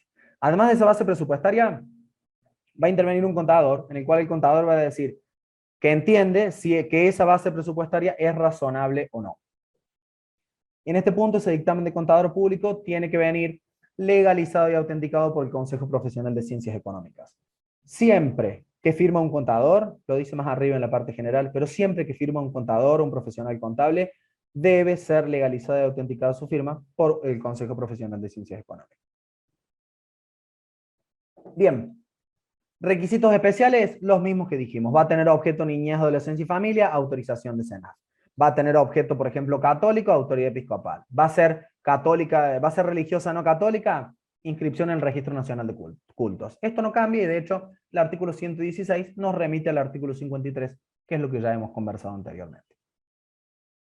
Si la constituye una persona jurídica, acta del órgano de administración en la que resuelve la constitución. Imaginemos que una sociedad anónima decide, era de Laura la sociedad anónima que habíamos hecho, Establecimientos Córdoba S.A. decide fundar una fundación para la promoción de la agricultura, perfecto. Esa acta del órgano de administración tiene que ser acompañada. Si tiene libro digital, con el comprobante de libro digital. Si es un libro papel, con los datos del libro en el que consta esa resolución, que es ahí lo que establece la resolución. Bien, tenemos una nueva fundación. No tiene muchas aclaraciones más, porque en definitiva la mecánica es la misma. Sí es importante recordar, no lo dijimos para la Constitución de Asociaciones Civiles, que la CUIT la otorga la IPJ al momento de otorgar la autorización para funcionar. Y ahora, en esta estructura que nosotros teníamos de la asociación civil, que era órgano de administración, comisión directiva por un lado, órgano de gobierno, asamblea de asociados por el otro, y órgano de fiscalización por el otro, esas tres estructuras que teníamos como esenciales en la asociación civil, acá se desdibujan un poco y pasan a tener un único órgano. Es decir, que en una fundación, conforme el sistema que prevé el Código Civil y Comercial, tenemos previsto que el órgano de administración se llama Consejo de Administración y el órgano de gobierno también se llama Consejo de Administración. Es el mismo Consejo de Administración, el que gobierna y administra. Eso hace que en los requisitos tengamos un poco de requisitos distintos porque muchas veces no hay convocatoria, porque es el mismo consejo el que va resolviendo convocar y decidir. No tenemos esa convocatoria generalmente masiva que sí la tienen las asociaciones civiles por la envergadura o la apertura que tienen de asociados. Bien, resolvemos un cambio de sede. El mismo ejemplo que teníamos. Voy a hacer un cambio de sede para cualquier trámite que voy a hacer de una fundación, que es lo primero que hago, miro el estatuto, para ver qué reglas la fundación se dio para sí misma o el fundador nos dio para la fundación. Voy a hacer un cambio de sedes, verifico que no está en el estatuto. Si no está en el estatuto, acá lo resuelve el Consejo de Administración, que es el órgano de administración, y esto sí ingresa por portal de trámites, dado que entra como reunión Consejo de Administración. ¿Qué tengo que tener en cuenta? ¿Quiénes firman? Los asistentes. Así como en la reunión de comisión directiva firmaban todos los asistentes, acá también firman todos los asistentes, y no hay un requisito, una planilla de asistencia por separado, porque firman en el mismo libro todos los que asistieron. Si fue presencial. Y si fue virtual, presidente. Y el resto, manda mail. Misma mecánica. no tiene requisito de publicación en el boletín oficial, fue eliminada en la misma lógica de asociaciones civiles. Acá no tengo posibilidad de hacerlo por asamblea porque no existe asamblea, por lo tanto es o por consejo de administración o tengo que tener en cuenta que sí, está consignado en el estatuto, reforma de estatuto. ¿Qué requisitos cumplo? Los de reforma de estatuto que remite al artículo 138 para que sigamos los requisitos de reforma de estatuto. Mónica, que también levanta la mano, vamos haciendo las preguntas por escrito, Mónica, y ya terminamos y vamos a ir respondiendo las consultas que hayan quedado. Bien, pasamos entonces directamente de cambio de sede al artículo 128, que es el que nos habla de reunión de fundación. Así como había un artículo en asociaciones civiles que nos decía que tenía que tener una asamblea, acá el artículo 128 nos dice que tiene que tener una reunión del Consejo de Administración de una fundación. Clase de la reunión, ordinaria extraordinaria, nombre de la fundación, modalidad, si fue presencial o virtual, lugar o sala o medio virtual, fecha, hora, número de asistentes, nombre de quien ocupa la presidencia, orden del día. En esto es lo mismo. ¿Qué es lo que discutimos? ¿Qué se trata? ¿Aprobamos por mayoría? ¿No aprobamos? ¿Aprobamos por unanimidad? Gabriela vota por la negativa. En definitiva, vamos consignando lo que ha ido ocurriendo en el transcurso de la reunión del Consejo de Administración. Firma y aclaración, en este caso, de todas las autoridades asistentes, porque no hay otra planilla por separado. Y hace la misma aclaración. Si tuviéramos elección de autoridades, el acta tiene que tener las autoridades electas en el cuerpo del acta, porque no hay más nómina de autoridades para unificar los requisitos. La resolución en esto maneja la misma estructura. Aclara que lo que puede ir por reunión ordinaria, que donde dijimos primero, voy al estatuto. Si el estatuto no lo dice, me voy a ver qué dice la normativa. La normativa dice que por ordinaria va tratamiento de balances, elección de autoridades y lo que fije el estatuto. Y por extraordinaria, el resto. Reforma de estatuto, fusión, escisión, liquidación, en definitiva, el resto de puntos que pueden hacer a la vida institucional de una fundación. Hace una aclaración ayornada a lo que es fundaciones, lo que es reunión ratificativa o rectificativa. Y de nuevo acá, así como había hecho para asociaciones civiles, para fundaciones nos dice qué deberíamos acompañar en relación a una reunión de una fundación. Debemos acompañar el acta de reunión del Consejo de Administración, que ¿quiénes lo firman? Todos los asistentes, como habíamos manifestado anteriormente para la comisión directiva. ¿Cómo la de acompañar? Embebida en el comprobante de libro digital, que es el ejemplo del uso de comprobante de libro digital que mandó Jan en la consulta. Si fue a distancia, firma del presidente y el resto acompaña a los correspondientes mails que también se deben acompañar. Declaración de licitud de fondos en caso de corresponder. Y acá de nuevo tenemos lo mismo. En esta reunión pudimos tratar balances, que como dijimos no es un requisito acompañarlos, sino que acreditar que se ha tratado por el correspondiente órgano que es el Consejo de Administración. Y si tenemos designación de autoridades, lo mismo, tener la cautela de que las autoridades designadas, conforme el estatuto, ¿no?, sean incluidas en el acta de asamblea, que sigamos el proceso que prevé el estatuto, en más de una ocasión tengan presente que el estatuto prevé que la designación de autoridades la haga el fundador, la haga un tercero, la haga el intendente, la haga la cooperativa del pueblo, la haga el directorio de una sociedad anónima. Atención con eso, porque si tenemos un requisito de ese tenor, tenemos que cumplimentar con ese requisito y acreditarlo, porque tenemos que dar cumplimiento a lo que prevé el mismo estatuto. Y de todas las autoridades electas, mismo requisito: aceptación de cargo, declaración jurada de incompatibilidad e inhabilidad para ejercer el cargo, y declaración sobre la condición de persona expuesta políticamente, con firma debidamente certificada, que podrá ser, como dijimos, en forma notarial, judicial, bancaria o policial, respecto de cada autoridad electa, con el mismo modelito que de aceptación de cargos que estimo ya acompañó Jan, porque no estoy viendo acá en el chat.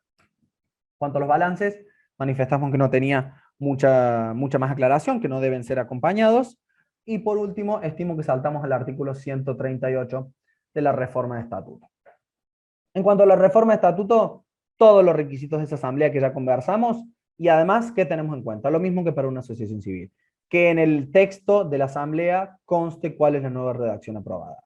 Esto es muy importante, como manifestaba anteriormente, para saber cuál fue la redacción que finalmente se aprobó. ¿Qué más agrego? Texto ordenado, como habíamos dicho. Reformo el artículo que quiero y agrego un texto ordenado. ¿Qué era el texto ordenado? Este documento donde estaba todo el estatuto, como quedaba finalmente luego de esta reforma. ¿Quién lo firma? Presidente, con firma certificada. No quiero hacer esa firma certificada. ¿Cuál es la opción que me dice el inciso 2? Que nos dice acá, salvo que el texto ordenado surja del acta de la reunión. Entonces, en tal caso, reformo el artículo y acto seguido pongo todo el texto ordenado en el libro digital, de manera tal que no tenga que hacer la certificación de firmas. En cuanto a los efectos, como manifestamos, los efectos de la reforma de estatuto se producen desde el momento en el que lo resuelve la reunión y no desde el momento de la inscripción de IPJ, como lo prevé el Código Civil. Bien, habiendo cerrado esto, un punto a tener en cuenta de fundaciones. Hay que tener en presente que me parece que es el artículo 217, no tengo ahora presente el número particularmente, pero el mismo Código Civil y Comercial prevé que la fundación no puede reformar su objeto, salvo que el objeto haya devenido de cumplimiento imposible. Y esto es muy importante porque son muchos los casos en los que la fundación resuelve reformar el objeto en contradicción con lo que establece el Código Civil, salvo los casos en los que el objeto devenga de cumplimiento imposible, que son casos muy anómalos. No es común que la fundación pueda reformar el objeto. Por lo tanto, esto es importante tenerlo en cuenta porque el Código establece la prohibición expresa de esa reforma a los fines de evitar que tengan que realizar el trámite y ser rechazado por el IPJ porque no está permitido por la normativa vigente. En principio, vamos a dejar acá, si les parece, vamos a pasar a una sección de preguntas, habiendo cerrado los trámites mínimos cotidianos que puede hacer una asociación civil o una fundación, que es la constitución, un cambio de sede, elección de autoridades, tratamiento de documentación contable y reforma de estatuto, tanto en civiles como en fundaciones, a los fines de haber conversado un poco de qué cambios trae la normativa o haber orientado sobre los requisitos del IPJ. Si les parece, chicas, pasamos a ver si tenemos alguna pregunta. Voy a dejar de compartir. Y si tenemos alguna pregunta, podemos ir evacuando las consultas que haya habido. No sé si tenemos micro. Para quienes estén levantando la mano, tengan presente ir mandándola por escrito a la pregunta. Así Gaby, Jan, Barbie, Lau las están ordenando para que no se nos haga de manera ordenada y podamos evacuar las dudas de todos. Bien, ahora sí tengo audio, así que te voy a contestar, a leer las preguntas. Hay muchas. Bien, la primera pregunta esta la hicieron antes de que iniciara la sala con toda la explicación que diste. En el caso de la reforma de estatuto social, en el artículo que regula el sistema de votación, que diga, se adoptará el sistema de votación por boleta única, secreto y directo, que permite elegir los postulantes de comisión directiva de una lista y los postulantes de comisión fiscalizadora de otra lista contraria. Tiene que ser sí o sí el sistema de votación por boleta de lista completa de candidatos, secreto y directo. No, en definitiva la entidad tendrá que ajustar las reglas que sean acordes a la necesidad de la entidad. No hay una normativa que disponga de eso, por lo tanto, en definitiva podrán tener boleta única, boleta completa, elección diferenciada, no hay un requisito y eso hace a la necesidad propia de la entidad. Bien. Tengo el caso de una asociación civil que designa a las personas electas como autoridades en la asamblea y los cargos que van a ocuparse los designa en la primera reunión de comisión directiva. En esta acta de comisión, que luego se va a subir al libro digital, en donde aceptan los cargos, informan que no tienen limitaciones para ejercer el cargo y exponen que no son personas políticamente expuestas, ¿deberán certificar las firmas de los que aceptan los cargos? Sí, efectivamente. Por cada persona electa, si bien pudieron haber firmado en el libro, de no ser que las firmas estén certificadas en esa reunión de comisión directiva que distribuye los cargos, sino hay que acompañar por documento separado aceptación de cargo, inhabilidades y declaración sobre personas expuestas políticamente, con firma certificada de cada uno de los electos. Bien. Dice, con respecto a los libros digitales, ¿solo las actas objeto de fiscalización deben bajarse el comprobante o siempre debo bajar el comprobante? Siempre debe bajar el comprobante a los fines de llevarlo. Si lo tengo que llevar al banco, a un escribano, a algún lugar, en definitiva, cuando antes le llevaba el libro, lo que ahora hago es llevar ese comprobante, que es la constancia de que está subido al libro digital. Bien. Cuando se trata de actas con fecha anterior al 3 de junio de 2019, que constan en el libro formato papel, se deberá acompañar una transcripción mecanografiada con firmas de quienes ocupen la presidencia y secretaría. Esto significa que tenemos que transcribir y digitalizar todas las actas anteriores a junio de 2019 desde el comienzo de la asociación. A ver, vayamos por parte ahí. Primero, es importante marcar que el requisito ahora de la reglamentación es que las actas deben ser mecanografiadas, por lo tanto no se fiscalizarán más actas escritas a mano, y eso es un punto a tener en cuenta que es una exigencia de la nueva reglamentación. En cuanto a lo anterior al 3 de junio de 2019, primero, que ya debería haber sido traído a IPJ, y segundo, que si quedan actas por presentar anteriores al 3 de junio de 2019, sí se hace una transcripción mecanografiada con firma de presidente y secretario, y las dos personas asociadas, y lo que tenemos que tener en cuenta es que en esa acta tenemos que incluir los datos de rúbrica, es decir, la presente acta es una transcripción fiel de la que obra folio 20 y 30 del libro de actas de asambleas de la Asociación Civil Bomberos Córdoba, rubricada por la autoridad tal con fecha tal. Eso es importante para aquellas pocas actas que deberían estar quedando anteriores al 3 de junio de 2019. No es necesario que ahora suban todo al libro digital. Lo anterior al 3 de junio de 2019 queda en los libros papel y lo posterior queda en el libro digital. Exacto. Que claramente solo tendrán que acompañar aquellas que sean objeto de fiscalización por nuestra parte. Efectivamente. Bien. Dice, no me quedó claro cómo informar la quit. ¿Puede decir dónde ingresar? Esto dentro de la resolución en el artículo 10 está... Y va por formulario o por multinota. Si una entidad no tiene registrada la quit, acompaña la constancia de inscripción en AFIP, en una multinota por mesa virtual o e-trámite, y ahí va a ingresar al área para que lo carguemos. Bien, dice, en una asociación civil, un centro vecinal, ¿podemos realizar una asamblea extraordinaria para reformar el estatuto y luego seguir con la asamblea ordinaria para elegir nuevas autoridades? Sí, efectivamente, o incluso se podría tratar como ordinario extraordinario, o en la misma extraordinaria podría haberse tratado todo junto. Pero sí, en ese punto igual es un conveniente... centro vecinal. Ah, perdón, no había tenido en cuenta eso. Dos comentarios entonces. Uno, para las asociaciones civiles como tal, no es requisito convocar por un lado la ordinaria, por otro lado la extraordinaria, eso para las civiles en general. Para centros vecinales, gracias Lau por la aclaración, si es Río Cuarto, San Francisco, que son los que están bajo fiscalización de Córdoba, de la inspección de personas jurídicas, sí. Si son centros vecinales de otra localidad, consulten con la autoridad competente a ver cuáles son los requisitos de cada municipio o comuna. Gracias, Lau. Bien. Hay una pregunta, dice, las actas no la estoy entendiendo, las actas que se descargaron la semana pasada van a ser cambiadas. No sé qué sería cambiada, simplemente tengamos en cuenta que la resolución tiene vigencia desde el día siguiente de su publicación, por lo tanto, los requisitos están en vigencia desde el 9 de noviembre de 2021. Sí tener en cuenta que la resolución cambia requisitos formales, pero no los requisitos de fondo, por lo tanto lo que cambia es la confección de los documentos, pero en definitiva lo otro no ha cambiado, la convocatoria, la celebración, los quórum, todo eso que es lo que hace el requisito de fondo, lo prevé el Código Civil y Comercial, por lo tanto, la reglamentación no puede ni ha cambiado eso, simplemente ha cambiado los requisitos formales, por lo tanto todos los documentos confeccionados con fecha del 9 de noviembre en adelante deberán adecuarse a lo establecido por la resolución 50. No sé a qué le llama cambiadas, pero explicamos un poco lo de la normativa o la vigencia temporal de la reglamentación. Soy miembro de una comisión directiva de una asociación civil sin fines de lucro relacionada con el deporte amateur en Córdoba. Los miembros de la asociación son los mismos desde el año 2006.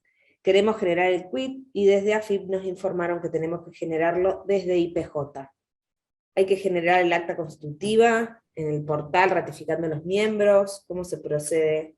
Bien, ese caso particularmente, en realidad acá tenemos una situación. Si la entidad ya tiene personería desde 2006, la entidad, cuando le dieron la personería, le dijeron que en el plazo de 15 días debía acreditar la inscripción en AFIP.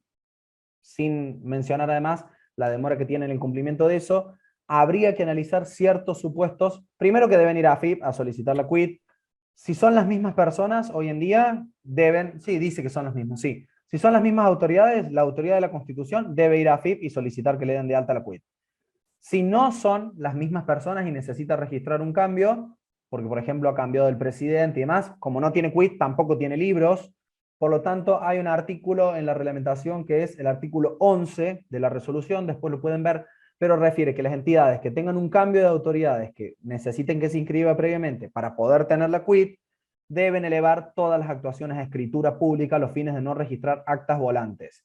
Es decir, el artículo 11 ahí le explica que las fundaciones deberán elevar el acta de reunión a escritura pública y las asociaciones civiles acta de convocatoria, acta de asamblea y padrón de asociados, elevarlo a escritura pública, lo presentan ante el IPJ, se fiscaliza, se inscribe y luego van a poder ir a tener la quit. Pero vuelvo a plantear, solo para aquellos casos en los que se requiere una inscripción de un acta al medio.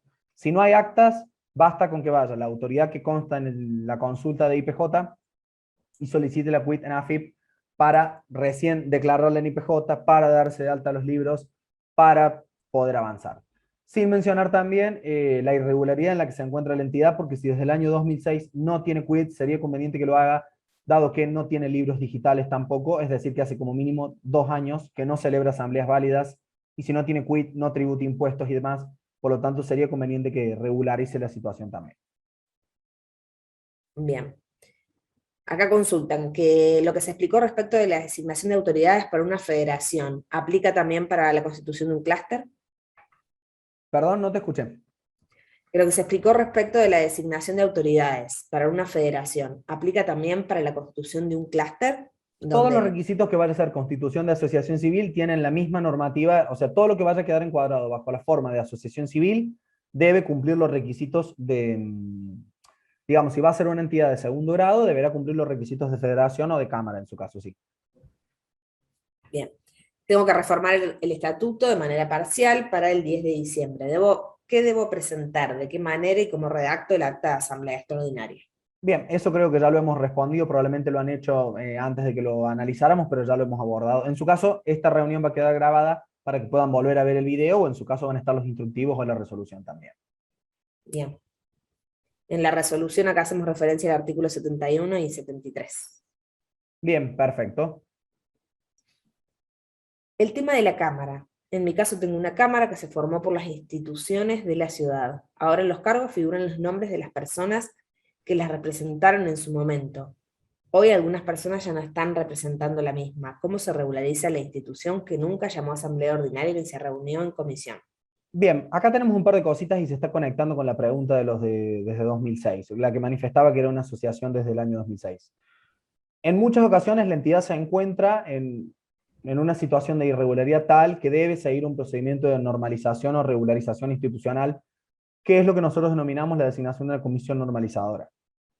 Por lo tanto, para aquellos casos en los que estén en una irregularidad tal que por ahí no cuenten con quórum, tengan conflictos entre los asociados y demás, existe una posibilidad de designar una comisión normalizadora que lo vamos a abordar no el próximo lunes porque es feriado, el otro lunes vamos a hacer una reunión igual que esta a los fines de abordar normalización de entidades civiles. De todas maneras, en este caso, como mínimo, si las autoridades existen y demás, tendrán que convocar asamblea.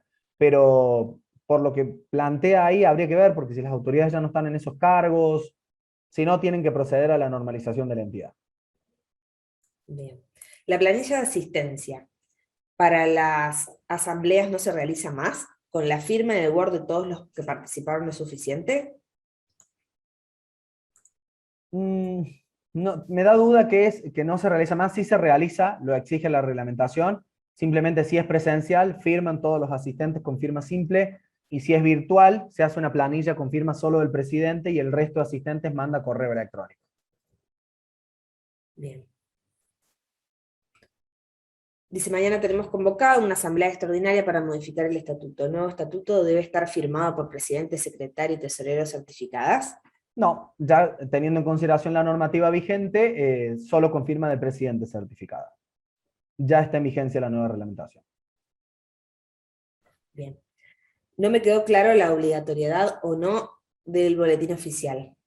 Tendrá que ver lo que dice el estatuto, en definitiva. Si es a los fines de la convocatoria, perdón, si es a los fines de la convocatoria, lo que dice el estatuto. Si es a los fines del cambio de sede, que fue cuando hablamos de boletín oficial, no es un requisito más la publicación esa. Pero si es a los fines de la convocatoria, hay que ver lo que dice el estatuto, y si el estatuto dice por 2 días, 2 días, 5 días, 5 días, 8 días, 8 días, lo que establezca el mismo estatuto, la obligatoriedad.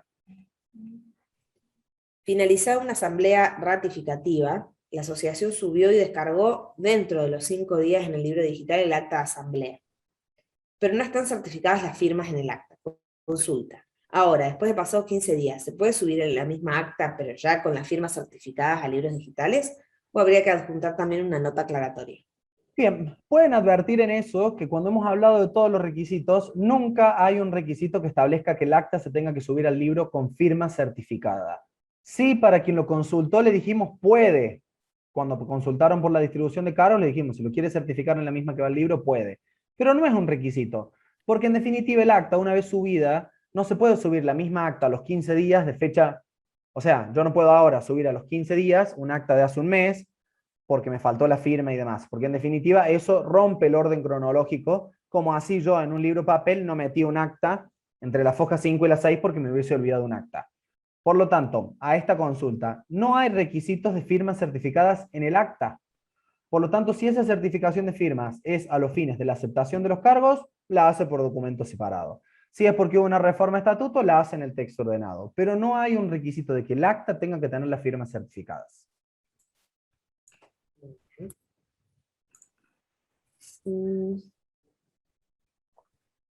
¿Cómo queda el artículo 50 de la Resolución 74/2019 en cuanto a la posibilidad de prever un plazo menor al previsto por el Estatuto de la entidad? ¿O quedó derogado con esta nueva resolución?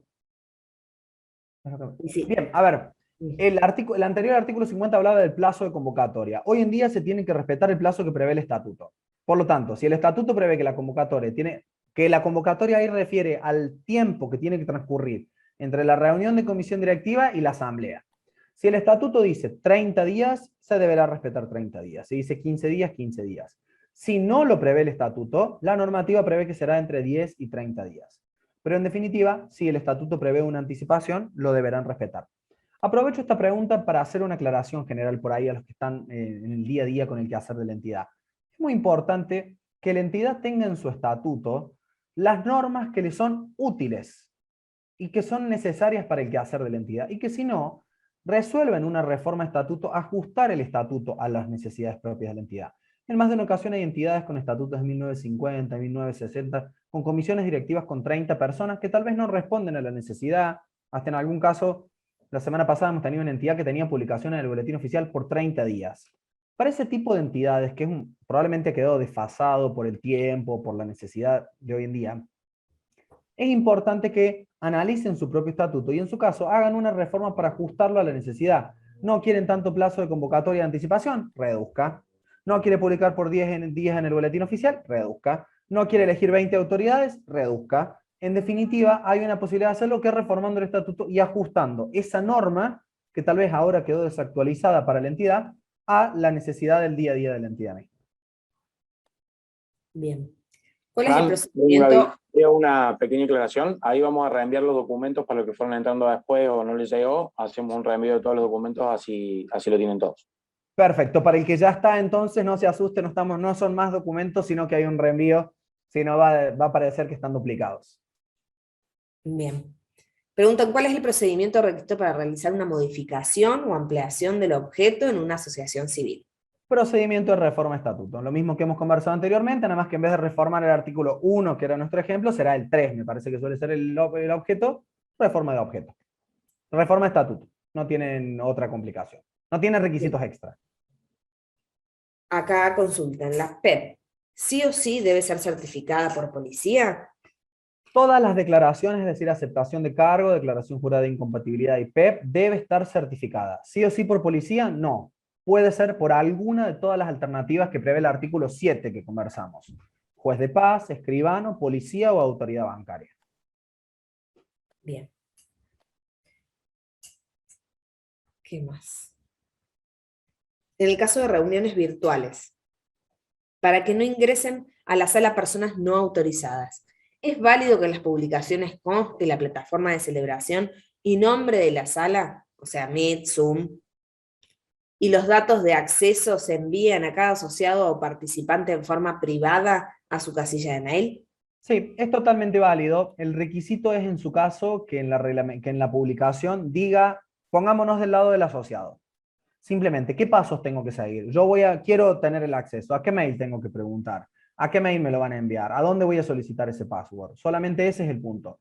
Pero en definitiva es válido no publicar la contraseña, sino simplemente decir, bueno, la contraseña deberá ser solicitada a este correo electrónico. Cosa de que garantice que todos los asociados tengan la posibilidad de participar. Bien. Dice, en el caso de no poder ingresar el trámite de asamblea dentro de los 15 días hábiles posteriores, ¿debo convocar nuevamente asamblea? Perdón, se cortó un poquito en... En caso de no poder ingresar el trámite de asamblea dentro de los 15 días hábiles posteriores, ¿debo convocar una nueva asamblea? No, no es un requisito convocar una nueva asamblea. La deberá acompañar tan pronto como sea posible. Digo, si no hay un riesgo de que se apliquen sanciones, apercibimientos y multas por haber incumplido. Pero no tiene que hacer una nueva asamblea. En reforma de estatuto es necesario precisar qué artículos se reforman o pueden directamente reformarse en su totalidad el estatuto aprobándose un nuevo texto ordenado, para Se los puede casos aprobar, en que los estatutos deban adaptarse a la actual normativa. se puede aprobar un nuevo estatuto completamente, directamente, simplemente tengan en cuenta que al momento de reformar, y esto vale para quien consultó por lo de objeto, ojo que no enganchen en otra normativa, es decir, si yo de repente tengo por objeto un centro de jubilados y ahora voy a incorporar una sala cuna, deberé pasar por SENAF. Si voy a incorporar bomberos, deberé pasar por bomberos, por defensa civil. En este caso, igual, puedo hacer una reforma integral, simplemente tengan en cuenta toda la normativa, es decir, los requisitos mínimos, dado que hoy el código prevé requisitos. Por ejemplo, hay que tener presidente, secretario, tesorero. Por lo tanto, si hoy en día voy a hacer una actualización de estatuto, tengo en cuenta toda la normativa, el órgano de fiscalización, la comisión revisora de cuentas, los revisores de cuentas. Digo, tengamos en cuenta toda la normativa, pero sin duda que podemos hacer una aprobación de un nuevo estatuto integral y se fiscaliza de manera completa. No hay ningún tipo de inconveniente. Bien. ¿Qué sucede si ya habilité los libros digitales y se realizó la asamblea? Ahora solo hay que presentar el trámite. Pero no se informó la quit. Los libros se abrieron antes de la resolución 50. La asamblea Bien. fue el 11 de noviembre. El artículo ese que manifestamos plantea un supuesto que es, no necesitan declarar la quit aquellos que ya la tengamos registrada. Y si tiene el libro digital habilitado es porque tenemos quit registrada. Por lo tanto, no hay libro digital si no hay quit. O sea que si ya tienen los libros, que darle la tranquilidad de que la quit está registrada. Bien, si la asociación tiene solo revisor de cuenta individual, pero actualmente supera los 100 asociados, ¿deberá modificar su estatuto para prever comisión de 3 miembros? Efectivamente, conforme lo establece el artículo 251, que era el último que manifestaba, para la próxima asamblea que convoque, es decir, la próxima presentación que haga en IPJ, se le va a requerir que haya reformado el estatuto, por lo tanto tiene que convocar a una asamblea que prevea la reforma de estatuto y la incorporación de esa comisión revisora de cuentas. Bien. En los casos de una federación, si los cargos de la misma deben cubrirse por representantes de las asociaciones que lo conforman, ¿es necesario que sean los máximos representantes de las mismas presidentes o puede designarse representante especial a tal fin? Bien, en definitiva eso lo establece el mismo estatuto. En más de una ocasión dirá que la representación de las entidades socias de la federación las ejerce el presidente, y en tal caso deberá hacerlo. En otras muchas veces dice cada asociación enviará un delegado o un representante, o lo establece el mismo estatuto. No hay un requisito, tiene que estar en el estatuto, digamos. O sea, Bien, dice, depende si hay previsión estatutaria. y consultan si deberán juntarse acta de cada asociación designando representante. No, lo va a tener que acreditar ante la federación en su caso. Bien. Para la constitución de fundación, ¿se debe realizar algún depósito de dinero del capital inicial? ¿Hay un monto mínimo? Sí, eso lo hemos pasado por alto. Hoy en día el mínimo para asociaciones civiles, pregunta por fundación, pero aprovecho para comentar ambos, de asociaciones civiles es de 5.000 pesos y de fundaciones de 30.000 pesos que se deben transferir a una cuenta creada al efecto del trámite. Bien. Dice, si transcribo los modelos viejos de aceptación de cargo y las dos declaraciones juradas en una sola página, ¿está bien? Pregunto porque lo debo hacer hoy y no sé cuándo publicarán el modelo nuevo. Igual Sí, los modelos los mandaron en el chat, así que probablemente lo preguntó antes, pero ahí puede aprovechar el chat. Lo puede utilizar, digamos, puede utilizar una redacción propia también. El modelo está como para facilitar, pero en definitiva puede utilizar el modelo que ya lo han mandado en el chat ahí. Perdón, en su caso, para quien le haya faltado algo, aclaramos por si se tienen que ir o lo que fuera. Todo esto va a estar en la guía de trámites, también lo pueden pedir a través del Facebook. Si a alguno no le llegó, pueden escribir y consultar en definitiva, pero la idea es generar este espacio para evacuar las dudas, pero quien no lo haya recibido puede pedirlo por Facebook, se lo van a enviar. Dani, está bueno por la cantidad de consultas que sepan que todos los lunes hay vivos donde pueden hacer consultas, que excepcionalmente este lunes por la vigencia de esta normativa se hizo esta capacitación, pero que van a seguir teniendo este espacio y que cualquier duda que no quede evacuada hoy la pueden hacer por Facebook o algún lunes de las semanas próximas unirse y volver a consultar si quedó alguna duda. Sí, de hecho, es buena la aclaración, Lau, y también, primero, comentar que este espacio lo generamos todos los lunes a las 10 de la mañana en la misma sala, y al mismo tiempo comentar que cuando hay trámites rechazados, porque más de un ciudadano me ha manifestado que lo desconocía, cuando hay trámites rechazados, tenemos el servicio de videollamadas con un agente de manera individual. Cuando ya le rechazaron un trámite, si algo no se ha entendido, también hay un sistema de videollamadas individual que es un espacio de atención con personal del área. porque en más de una ocasión por ahí o no lo han visto en Facebook o desconocen que existe esa posibilidad. Recordar que también tenemos ese espacio los lunes, miércoles y viernes, donde los agentes del área también atienden consultas del ciudadano, porque no han entendido una resolución de rechazo o porque no comprenden alguna causal, por lo tanto también pueden hacer uso de ese espacio. Bien, ¿hacemos algunas más, aunque sea, Gaby? No sé si tenemos muchas más. Bien, acá preguntan, alguien dice, no entendí bien si la reunión de una fundación, por ejemplo, puede ser parte presencial y parte de distancia. En realidad eso no lo hemos abordado. En caso de hacerlo así en parte presencial y parte a distancia, deberá cumplimentar los que van presencial los requisitos de la normativa presencial y los que van a distancia los requisitos de la normativa a distancia. O sea, todos firmar el acta los que fueron presencial, firmar a distancia los que fueron a distancia, y van a tener que tener mucho cuidado con las convocatorias, ¿eh? O sea, la convocatoria deberá convocar precisamente presencial, precisamente a distancia, porque hay un riesgo de que alguna información esté incompleta, pero sí está permitido. Dicen fundaciones, con elección de autoridades, ¿puede aceptar el cargo en la misma acta o es necesaria la planilla de aceptación? Pueden aceptar en la misma acta, simplemente tener en cuenta que si lo van a hacer en la misma acta, tienen que certificar las firmas ahí en la misma acta. Vuelvo a aclarar, no es un requisito certificar en la misma acta. Para quien lo quiera usar como una opción, es una opción totalmente válida, pero no es un requisito. Por lo tanto, aquel que no certificó y no lo subió, porque no lo certificó, no tiene que volver a subir el acta. Lo hace por instrumento separado. Pero para quien lo prefiere hacer por comodidad, por prolijidad, por la razón que fuera, todo en la misma acta, puede hacer todo en la misma acta. Como así también, para quien consulta firmado, estatuto firmado por presidente, tesorero y secretario. ¿Tienen que hacer reforma? Ah, no, pero eso no. No, no tienen que hacer reforma. No, no dije nada. Pasemos a alguna de las que queden.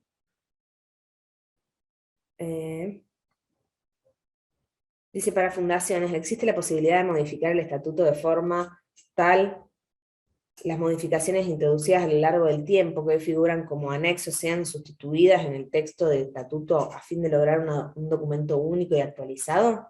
Sí, en cualquier reforma que realice, aprueba un nuevo texto ordenado y ahí transcribe todas las reformas que tiene aprobadas de manera tal que va a quedar todo en un único. Esa es la función del texto ordenado. El texto ordenado. Ordenar todas esas reformas que, a ver, se exige eso a los fines de que la entidad tenga un único estatuto y no tenga que estar componiendo, en el artículo 2 lo reformamos allá, en el 8 lo reformamos esa vez. Cada vez que se reforma se transcribe en limpio cómo queda el estatuto vigente.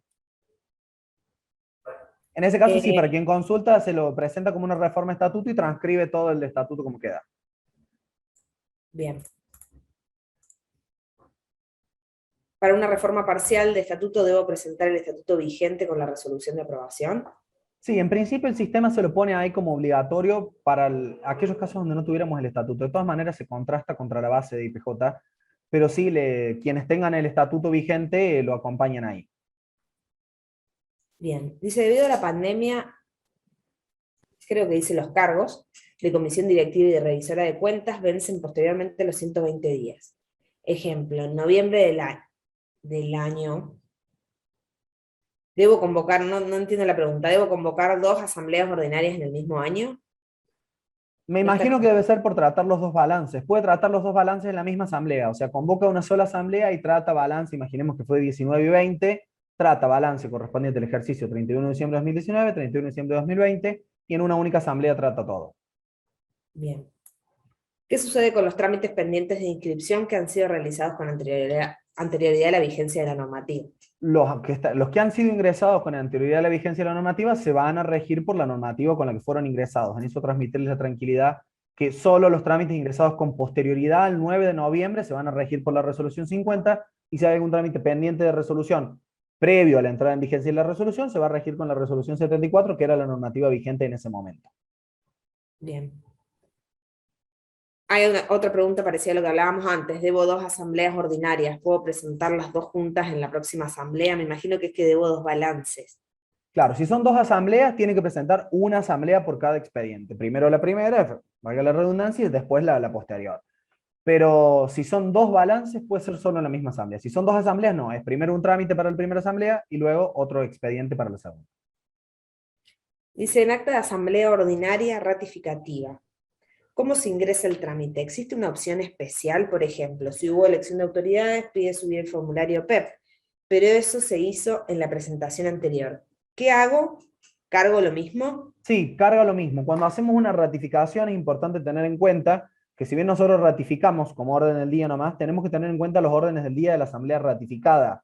Por lo tanto, si la asamblea que hacemos hoy es a los fines de ratificar una asamblea de julio, por ejemplo, pero en julio elegimos autoridades, además debo acompañar las aceptaciones de cargo, declaraciones juradas y declaración sobre la condición de persona expuesta políticamente de todas esas autoridades oportunamente electas. Sí las tengo que acompañar. Si a los fines de la carga, en el sistema van a ingresar, como hablamos siempre los ejemplos, la 1 y la 2. La 1 es la que se ratifica, la 2 es la ratificativa, ingresarán los datos de la 2, pero dentro de toda la documentación van a tener que ingresar todo. Todos los documentos propios de la Asamblea 1 en el ejemplo. Salvo, aprovechamos acá la oportunidad, que la Asamblea ratificativa surja como consecuencia de un rechazo, que en tal caso es muy importante que tengan en cuenta, es decir, imaginemos que rechazamos una Asamblea porque estuvo mal convocada y hay que convocar una Asamblea ratificativa. A los fines de esa carga, el sistema va a controlar para el uso de la tasa sin cargo, va a controlar que presenten la misma Asamblea. Por lo tanto, en esos supuestos, cuando hagan la carga, carguen la fecha de la asamblea que ya presentaron, porque si no, no les va a tomar la tasa como válida. Solo en ese supuesto, pero a los fines de la tasa, ¿no? No a los fines de la presentación de la asamblea. ¿Actualmente existe algún límite de personas para la realización presencial de asambleas? No, los límites están marcados por el aforo del lugar donde se vaya a realizar. En definitiva, si no cambian los decretos provinciales o nacionales, hoy en día depende del lugar donde se celebre la asamblea. Bien. Y si es espacio abierto, espacio cerrado y demás. Bien. Dice, la modificación del estatuto, por ejemplo, disminuir la cantidad de miembros de la comisión directiva, tiene vigencia a partir de la aprobación de la asamblea que modifique el estatuto. Con lo cual, por ejemplo, si hoy modifico el estatuto, el mes que viene puedo llamar a asamblea para elegir autoridades con la nueva conformación. Pueden hacerlo en la misma asamblea.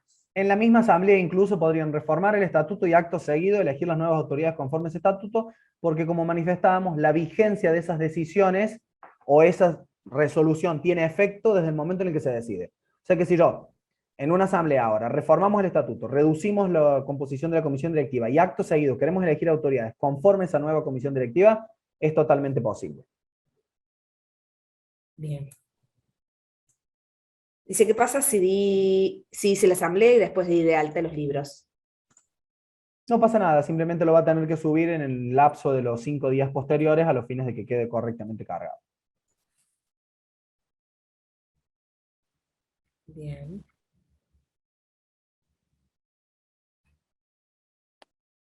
Estoy validando las preguntas que están haciendo. Hay algunas que no sé. En el que tenemos acá el 51, en el caso inicial trámite de asamblea del 2 del 11, yo ya tenía toda la documentación con el modelo viejo, pude terminarla a presentar. Bien, tendríamos que analizar ese caso, no sé si entró el 8 o el 9 ahí, pero en definitiva lo que entre posterior al 9 tiene que cumplimentar los requisitos de la nueva normativa, que es la normativa vigente. Bien.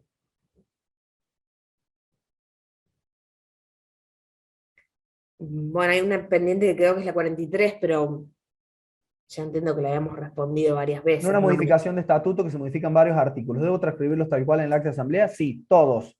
Si no va a ser todos, tiene que acompañar el texto ordenado, pero en definitiva tiene que surgir de manera clara cuál es la redacción que finalmente se aprobó en relación a la reforma de estatuto. Bien. Bien, bueno, si no tenemos muchas más, cortamos acá. Si queda alguna otra consulta, como manifestaba Laura, los lunes a las 10 de la mañana tenemos este espacio, todos los lunes, para responder consultas de asociaciones civiles y fundaciones. Por lo tanto, los esperamos no el próximo lunes, que es feriado, el próximo lunes tendremos un espacio igual a este respecto de normalización de asociaciones civiles y fundaciones. Y también evacuaremos consultas y demás, así que cualquier consulta que tengan es totalmente bienvenida. Agradecer a Jan por toda la gestión en el detrás de escena, Lau, Gaby, Barbary, que han estado ahí también colaborando con lo que es las consultas y demás. Y bueno, agradecer a todos por haber asistido. Una gran convocatoria, así que muchas gracias a todos y que tengan buen día. Gracias, Fran. Gracias, chicos. Bueno, hago unas aclaraciones ahí. Todas las respuestas que no llegamos a responder, ya que son muchísimas. Recuerden, si tienen alguna urgencia, lo pueden hacer vía Facebook, bien, que va a estar el equipo trabajando para responder todas las consultas. Si no, podemos esperar hasta el siguiente vivo, que vamos a seguir la línea de la capacitación. Y por otro lado, tengan en cuenta que vamos a subir a nuestro canal de YouTube la grabación del encuentro de capacitación. Nos encuentran como IPJ Córdoba. También lo vamos a anunciar en nuestro muro cuando ya esté cargado. ¿Bien? Se procesa el video de la grabación y ya lo subimos. Así que bueno, les agradecemos a todos. Gracias por sumarse. Y bueno, los esperamos vía Facebook, acá en el vivo. Y le vamos a dejar una breve encuesta para que nos comenten qué les pareció la capacitación. Si tienen alguna sugerencia, también lo pueden dejar por ahí. Sí, bueno, gracias a todos y todos. Gracias, chicos. Gracias, Barbie, Gaby, Lau y Fran. Excelente, que tengan buen día, adiós. Chau, chau.